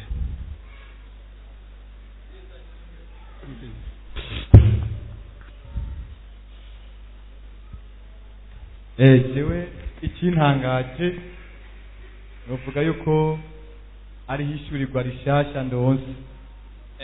Ce qui m'étonne, c'est une nouvelle révélation que je viens de recevoir. Ari nzi yuko umuntu ashobora kuba umwana nyene uruhinja mu buryo bw'imwemu. Je savais qu'une personne peut être un enfant, c'est-à-dire un bébé spirituel. Ariko sinari bwabone yuko inyuma yaho kuri iyo dimension hariho n'umugore mu buryo bw'imwemu. Mais je n'avais pas encore compris qu'il y a une autre dimension, qu'on peut être une femme spirituellement. Rero kandi yuko Imana yo ihaye igihano ubwoko bwanse et que kwinjira mu muhamagaro wayo, quand Dieu veut punir un peuple qui a refusé d'entrer dans son appel, d'imiter Dieu, d'imiter Dieu comme des enfants que Dieu aime, qui les livre à la direction des enfants et des femmes. Voilà. Ikintu gikomeye cyane nahuye que ton peuple ne tombe pas là-dessous. Ubwoko bwawe ntibusohogwe munsi y'ubwo burongozi. Que tu n'es pas une femme et que tu n'es pas un enfant. Ntuba umwana mu buryo bw'impemu kandi ntuba umugore. Regardez frère. Bene data. Les femmes sont continuellement changeantes. Abagore barahindagurika cyane kandi mu buryo bubandanye. Le matin marche. Mu gitondo usanga atambuka gutya.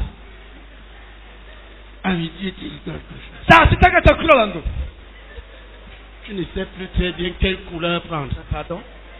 Tu ne sais plus très bien quelle couleur. C'est la nature. Regarde. Elle cherche à plaire extérieurement. Ça, c'est la caractéristique des dirigeants femmes. Elles cherchent ce que les gens vont applaudir. Elles cherchent ce que les gens vont applaudir. Ils ne cherchent pas la volonté de Dieu. Qui comprend ce que je suis en train de dire? Ils changeront 1000 fois la volonté de Dieu pour plaire aux gens. Quand tu vois un homme spirituel, il est sur les mêmes principes. Ces principes sont de Dieu et il demeure là-dessus envers et contre.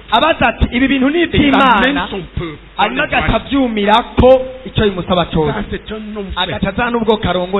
Il n'est plus ballotté. La mode sort, on part comme ça. Une autre mode vient, on va de ce côté.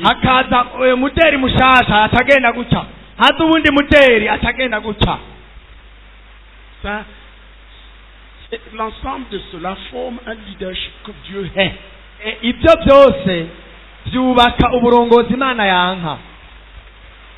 Et le peuple de la Sainte-Île, chaque peuple devrait prier pour que Dieu lui donne les leaders convenables. Les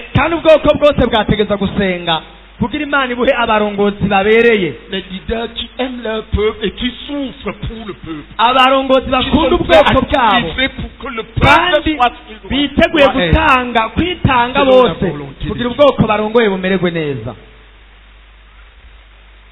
voilà ce qu'il faut. Tu vois, quand tu revenais de là-bas, tu avais cette double casquette.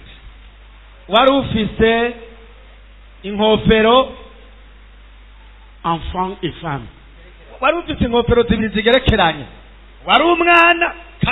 Totalement instable. J'ai une vision, je volais avec les ailes. Et depuis ce jour, je m'appelle oiseau de Jésus. Demain, un autre truc à gauche. Dans tous les sens. Tu comprends ce que je suis en train de dire? C'est comme ça que le pentecôtisme est dirigé aujourd'hui. Pas des enfants et pas des femmes. Personne ne connaît où on va.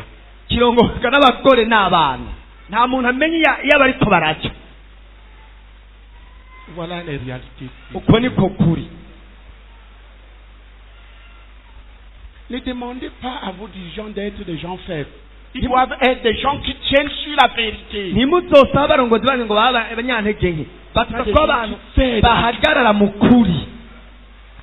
Alléluia. Amen. Donc vous avez compris. Aucune femme n'a posé des questions. Aucune femme n'a été choquée.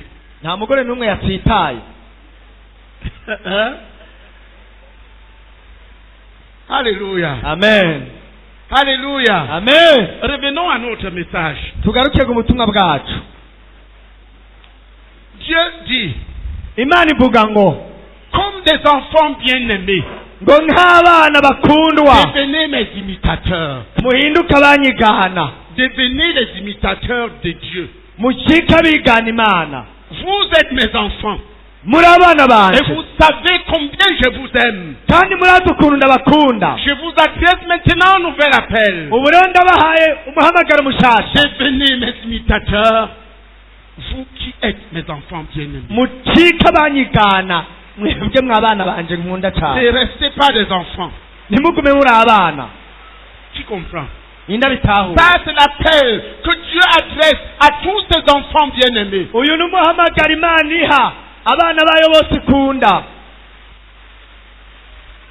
Et là, on monte d'un cran. On monte d'un niveau. La chose devient très sérieuse.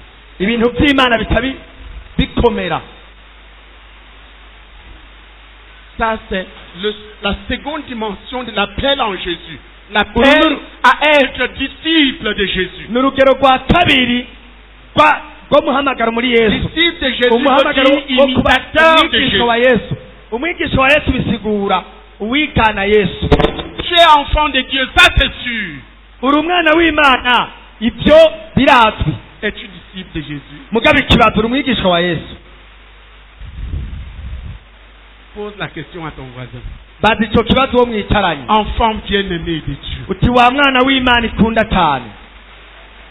Es-tu disciple de Jésus? Uti mbega uri umwigisha wa Yesu?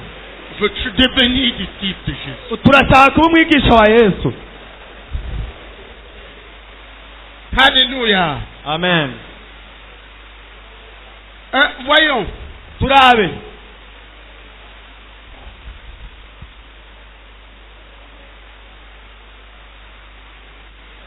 Nous allons lire un autre verset pour essayer cet appel. Nous allons lire 3 versets. Nous allons même lire plus.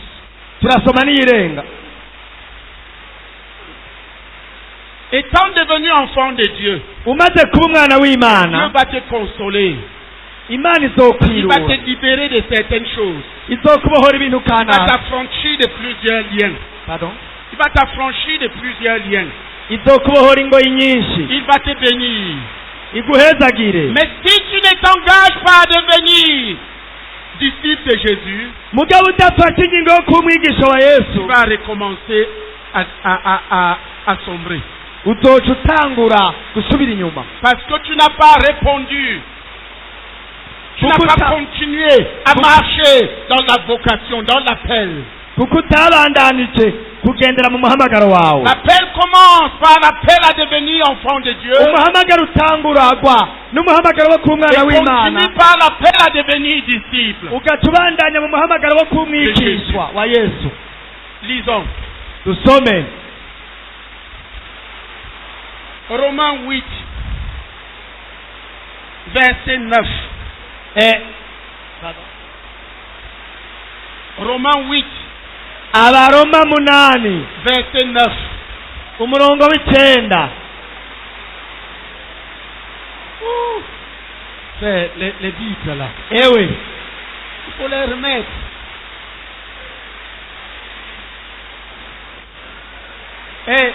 Allez là derrière. Prenez les chaises, allez là. Yeah.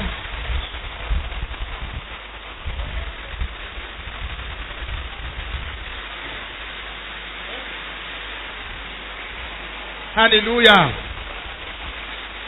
Alléluia. Amen. Nous allons lire. S'il vous plaît, asseyez-vous et ceux qui sont embêtés là, allez, il y a des places ici.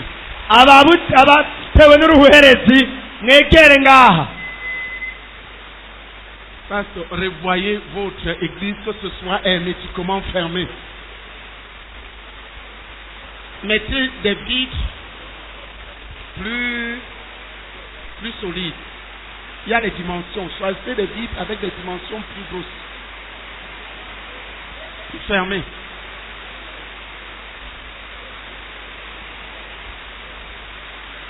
Alléluia. Amen. Revenons à nos moutons. Romains 8. Abaroma 8. Verset 9. Umurongo w'icenda.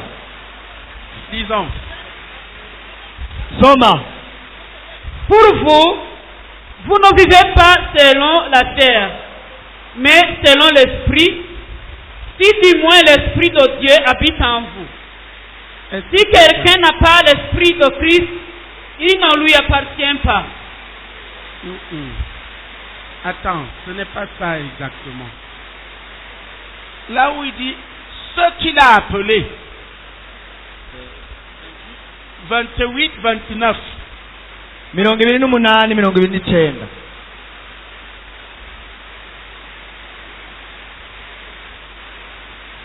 Ce qu'il a appelé, il les a aussi prédestinés à être semblables. Unique. Romains 8, 29. Car ce qu'il a connu d'avance, il les a aussi prédestinés à être semblables à l'image de son, afin que son fils Philippe entre plusieurs frères. Reprends. Subiramo. Car ceux qu'il a connus d'avance, il les a aussi prédestinés à être semblables de son Fils, afin que son Fils fût le premier-né entre plusieurs. Amen. Amen. Ma soeur, tu devais... pourquoi ça coupe? Ok, reprends. Subiramo.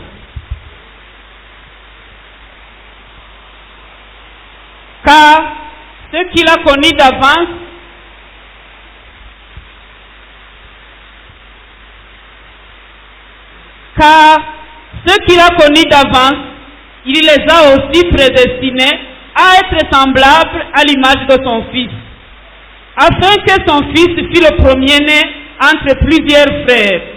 Amen. Et ça va, c'est ça qu'on voulait entendre. Vas-y. En Kirundi. kuko yamenye kera yarabatoranije kera kuko yamenye kera yabatoranije kera gushushanywa n'ishusho y'umwana wayo kugira ngo abe imfura muri bene se benshi. Amen. Amen. Relire encore. Subira usome kandi. kuko yamenye kera yabatoranije kera gushushanywa n'ishusho y'umwana wayo kugira ngo abe imfura muri bene se benshi. Amen. Amen. Écoutez bien ce qu'il dit ici. Umviriza neza ngaho ibyo avuga. Tout ce que Dieu a appelé à être ses enfants, abo bose Imana yahamagariye kuba abana bayo, il les a prédestinés. yaraba Il les destine tous bose à être semblables à son yarateguriye Fils unique, gusa n'ishusho y'umwana wayo w'ikinege, afin que son Fils soit kugira ngo umwana wayo abe le premier-né d'entre plusieurs frères. imfura muri bene se benshi. Alléluia. Amen. Regardez ce que Dieu est en train de dire. Ehe nimurabe icyo Imana iriko iravuga. Dieu nous a appelés à être ses enfants. Imana yaduhamagariye kuba abana bayo. Nous le sommes devenus. ubu rero twarabaye abana Mais nous bayo. devons savoir ubu rero que Dieu dukumenya nous destine ko Imana idutegurira, non pas à être des enfants seulement, Imana ntidutegurira kuba abana bayo mais gusa, à devenir semblables à Jésus. ariko idutegurira gusa na Yesu. Qui comprend? Ninde bitahura? À devenir semblable à Jésus Gusa na Yesu dans notre façon d'être muko tumeze et dans notre façon de faire. no muko dukora. Alléluia. Amen. Et vous ne pouvez pas réparer ça une fois. Où sont les diacres de cette église? Abadiyakoni bo mw'iri On shengero va bari se battre he? comme ça combien de temps? Ntimushobora gusanura bino bintu rimwe rizima.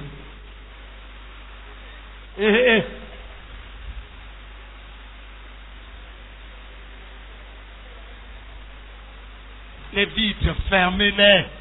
Ibiyo Mettez de bonnes vitres mushireko ibiyo byiza au nom de Jésus. ya Yesu. C'est pas que la pluie vienne et les gens fuient. Apana kwimburirwa ngo abantu bace bahunga. Alléluia. Amen.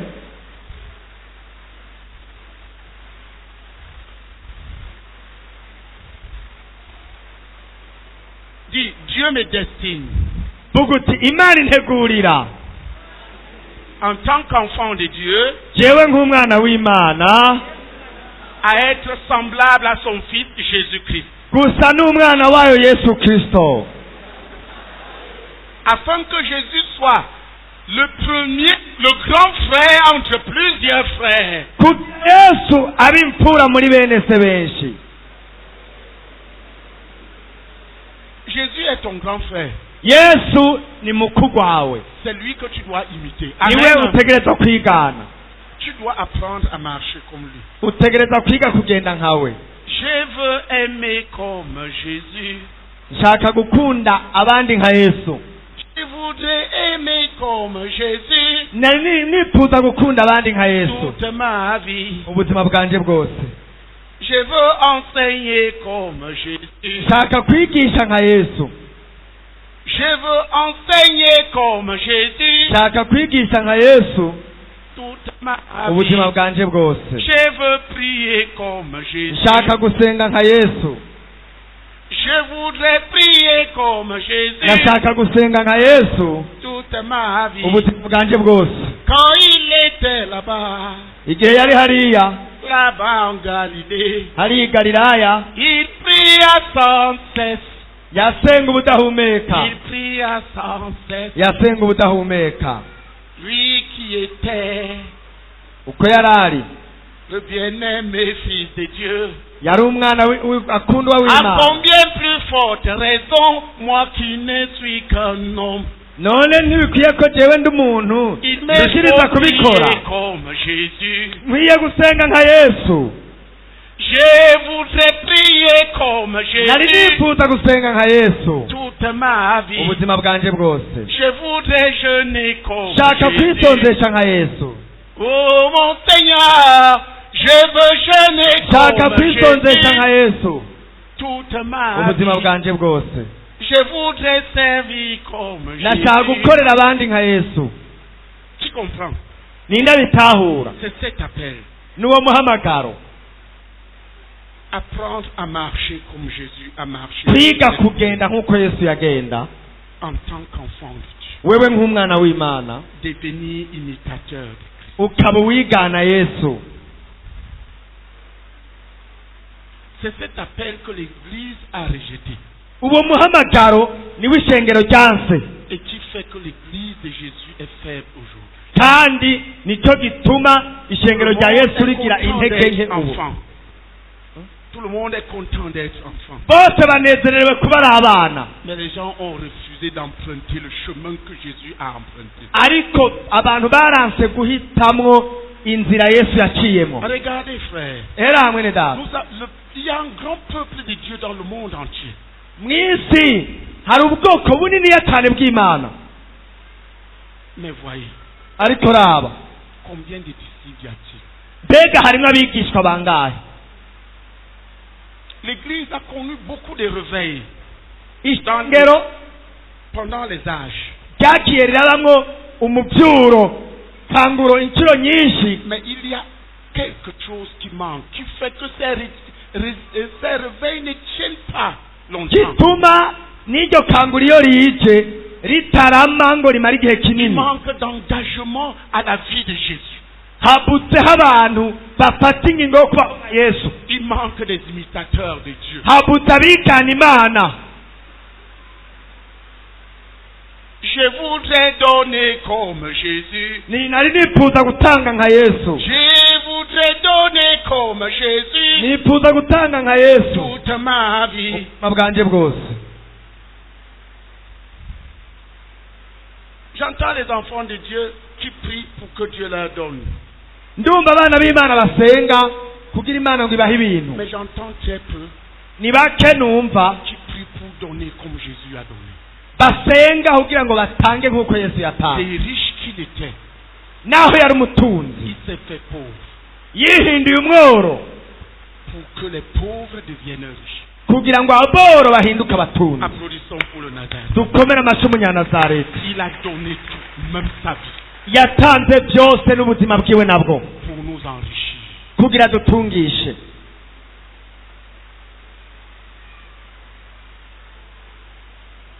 Aujourd'hui, on a un peuple de Dieu Uno munsi dufise ubwoko bw'Imana qui ne fait pas même ce que les faisaient. budakora n'ibyo abafarisayo bakora. Donner honnêtement les dîmes et les offrandes. Gutanga ikigira cumi n'amasikanwa mu bwizigirwa. Ça, c'est ce que les pharisiens faisaient. Ibyo byakorwa n'abafarisayo. Si notre justice n'est pas plus grande que celle des pharisiens, nous n'entrerons pas dans le royaume de Dieu. Ngo asangwa ukugororoka kwacu kutaruta uko abafarisayo n'abanyabwenge b'ibyanditswe ntituzoroha twinjira mu bwami bw'Imana. Des gens qui sont du royaume de Dieu Abantu bo mu bwami bw'Imana et ne payent pas les impôts de leur royaume. Et ne payent pas les impôts de leur royaume. ariko ntibatange ikori mu bwami bwabo.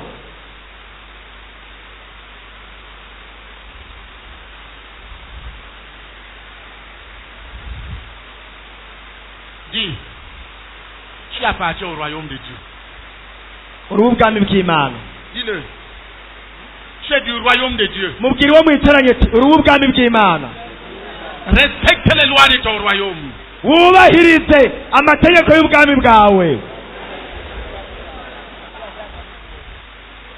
Apprendre à marcher comme Jésus a marché. Apprendre à obéir à Dieu comme Jésus a obéi à Dieu. C'est ça le chemin d'être disciple. Qui comprend? Dieu nous appelle ici à devenir des imitateurs de Christ, des disciples de Jésus. Être enfant de Dieu, c'est bon. C'est le point de départ d'une alliance avec Dieu. Mais si tu veux évoluer dans cette alliance, tu dois répondre au deuxième appel global qui s'adresse cette fois-ci à l'Église. Peuple de Dieu, enfants bien-aimés de Dieu, devenez des imitateurs de Christ.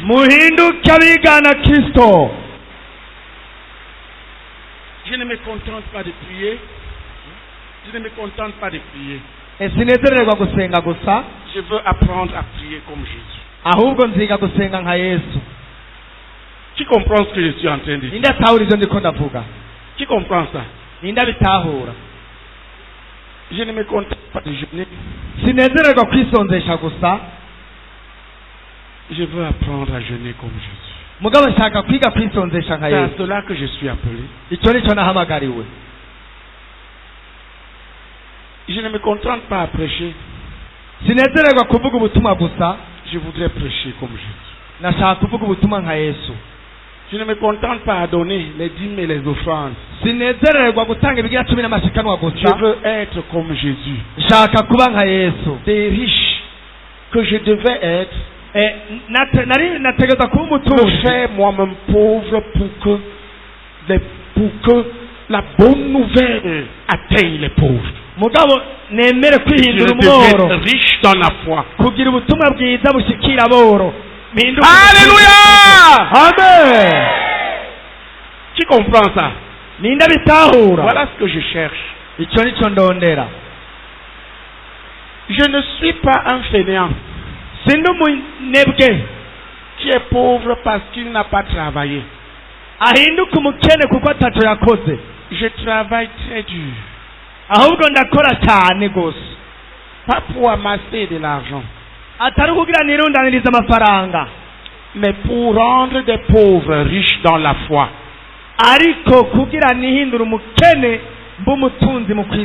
Par exemple, j'ai envoyé mes enfants à Kirundo. Quand tu vois ce Mutama, il est riche dans la foi. Applaudissons pour Jésus. Mais ça m'a coûté. Là-dedans.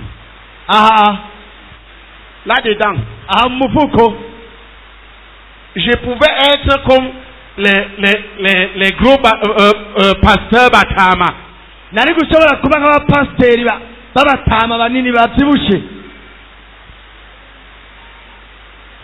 Avec un ventre qui terimbere.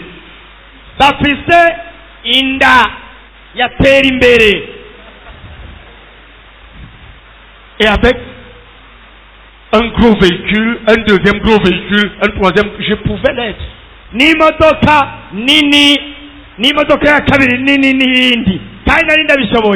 J'ai décidé que non. Je vais avoir et me rendre pauvre pour que la bonne nouvelle arrive aux pauvres.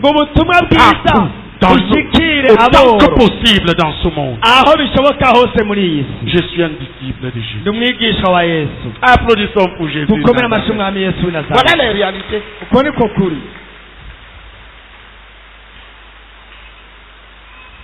Il y a la petite voiture là.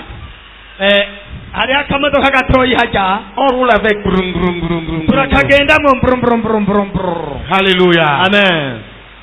L'autre fois, quand on venait ici, ejo bundi gihe twazino ça a fait le tonneau 3 fois. Bring, bring, bring, en route. kizungurije inshuro zitatu mw'ibarabara. Hey, hey! On est sorti sain et sauf. twakavuyemo turi bazima Pour ceux qui étaient avec moi. jewe n'abari kumwe nanje. Et on a pris le véhicule dans la vallée, on l'a retapé et je roule encore avec. Bring, Baca baragaterura bring, bring, bring, bring. bagakura mu kinogo kari tembagariyemwo baragasanura ubu kanu ndakagenderamwo. Applaudissons pour Jésus. dukomere amashyi mwami Yesu. Oui, ego je méprise moi-même. jewe nyene Personne ne ubwanje m'oblige. ndicunaguza Pour que d'autres. ntawurinda kubintegeka. Regardez, certains d'entre vous, quand ils sont arrivés à Christ, ils étaient très misérables. ni murayi bamwe muri mwebwe igihe baza kuri Kristo bari aboro cyane. Et depuis qu'ils sont arrivés en Christ, Christ a changé leur vie. bamaze kuza kuri Même Kristo matériellement. Kristo atarahindura ubuzima bwabo no mu gisata cy'ubutunzi. Qui a connu ça? ninde byashikiye? Pour qui Jésus? Il a vu que depuis qu'il est venu, même matériellement, il est meilleur. yarabonye ko kuva aje kuri no mu gisata cy'ubutunzi yateye imbere. Lève la main. ashira ukuboko hejuru. Lève la main. shira ukuboko hejuru.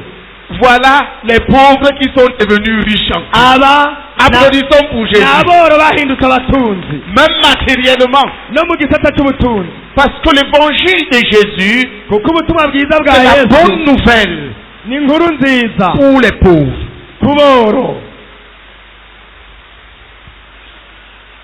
Qui comprend ce que je suis en train de dire? ninde atahura ivyo ndiko navuga? La bonne nouvelle pour les pauvres, inkuru nziza ku boro, afin que ces pauvres deviennent riches en Jésus, kugira abo boro bahinduke abatunzi muri Yesu, et se fassent eux-mêmes pauvres pour enrichir d'autres pauvres. hanyuma bace batanga kugira batungishe abandi boro. Qui comprend? ninde abitahura?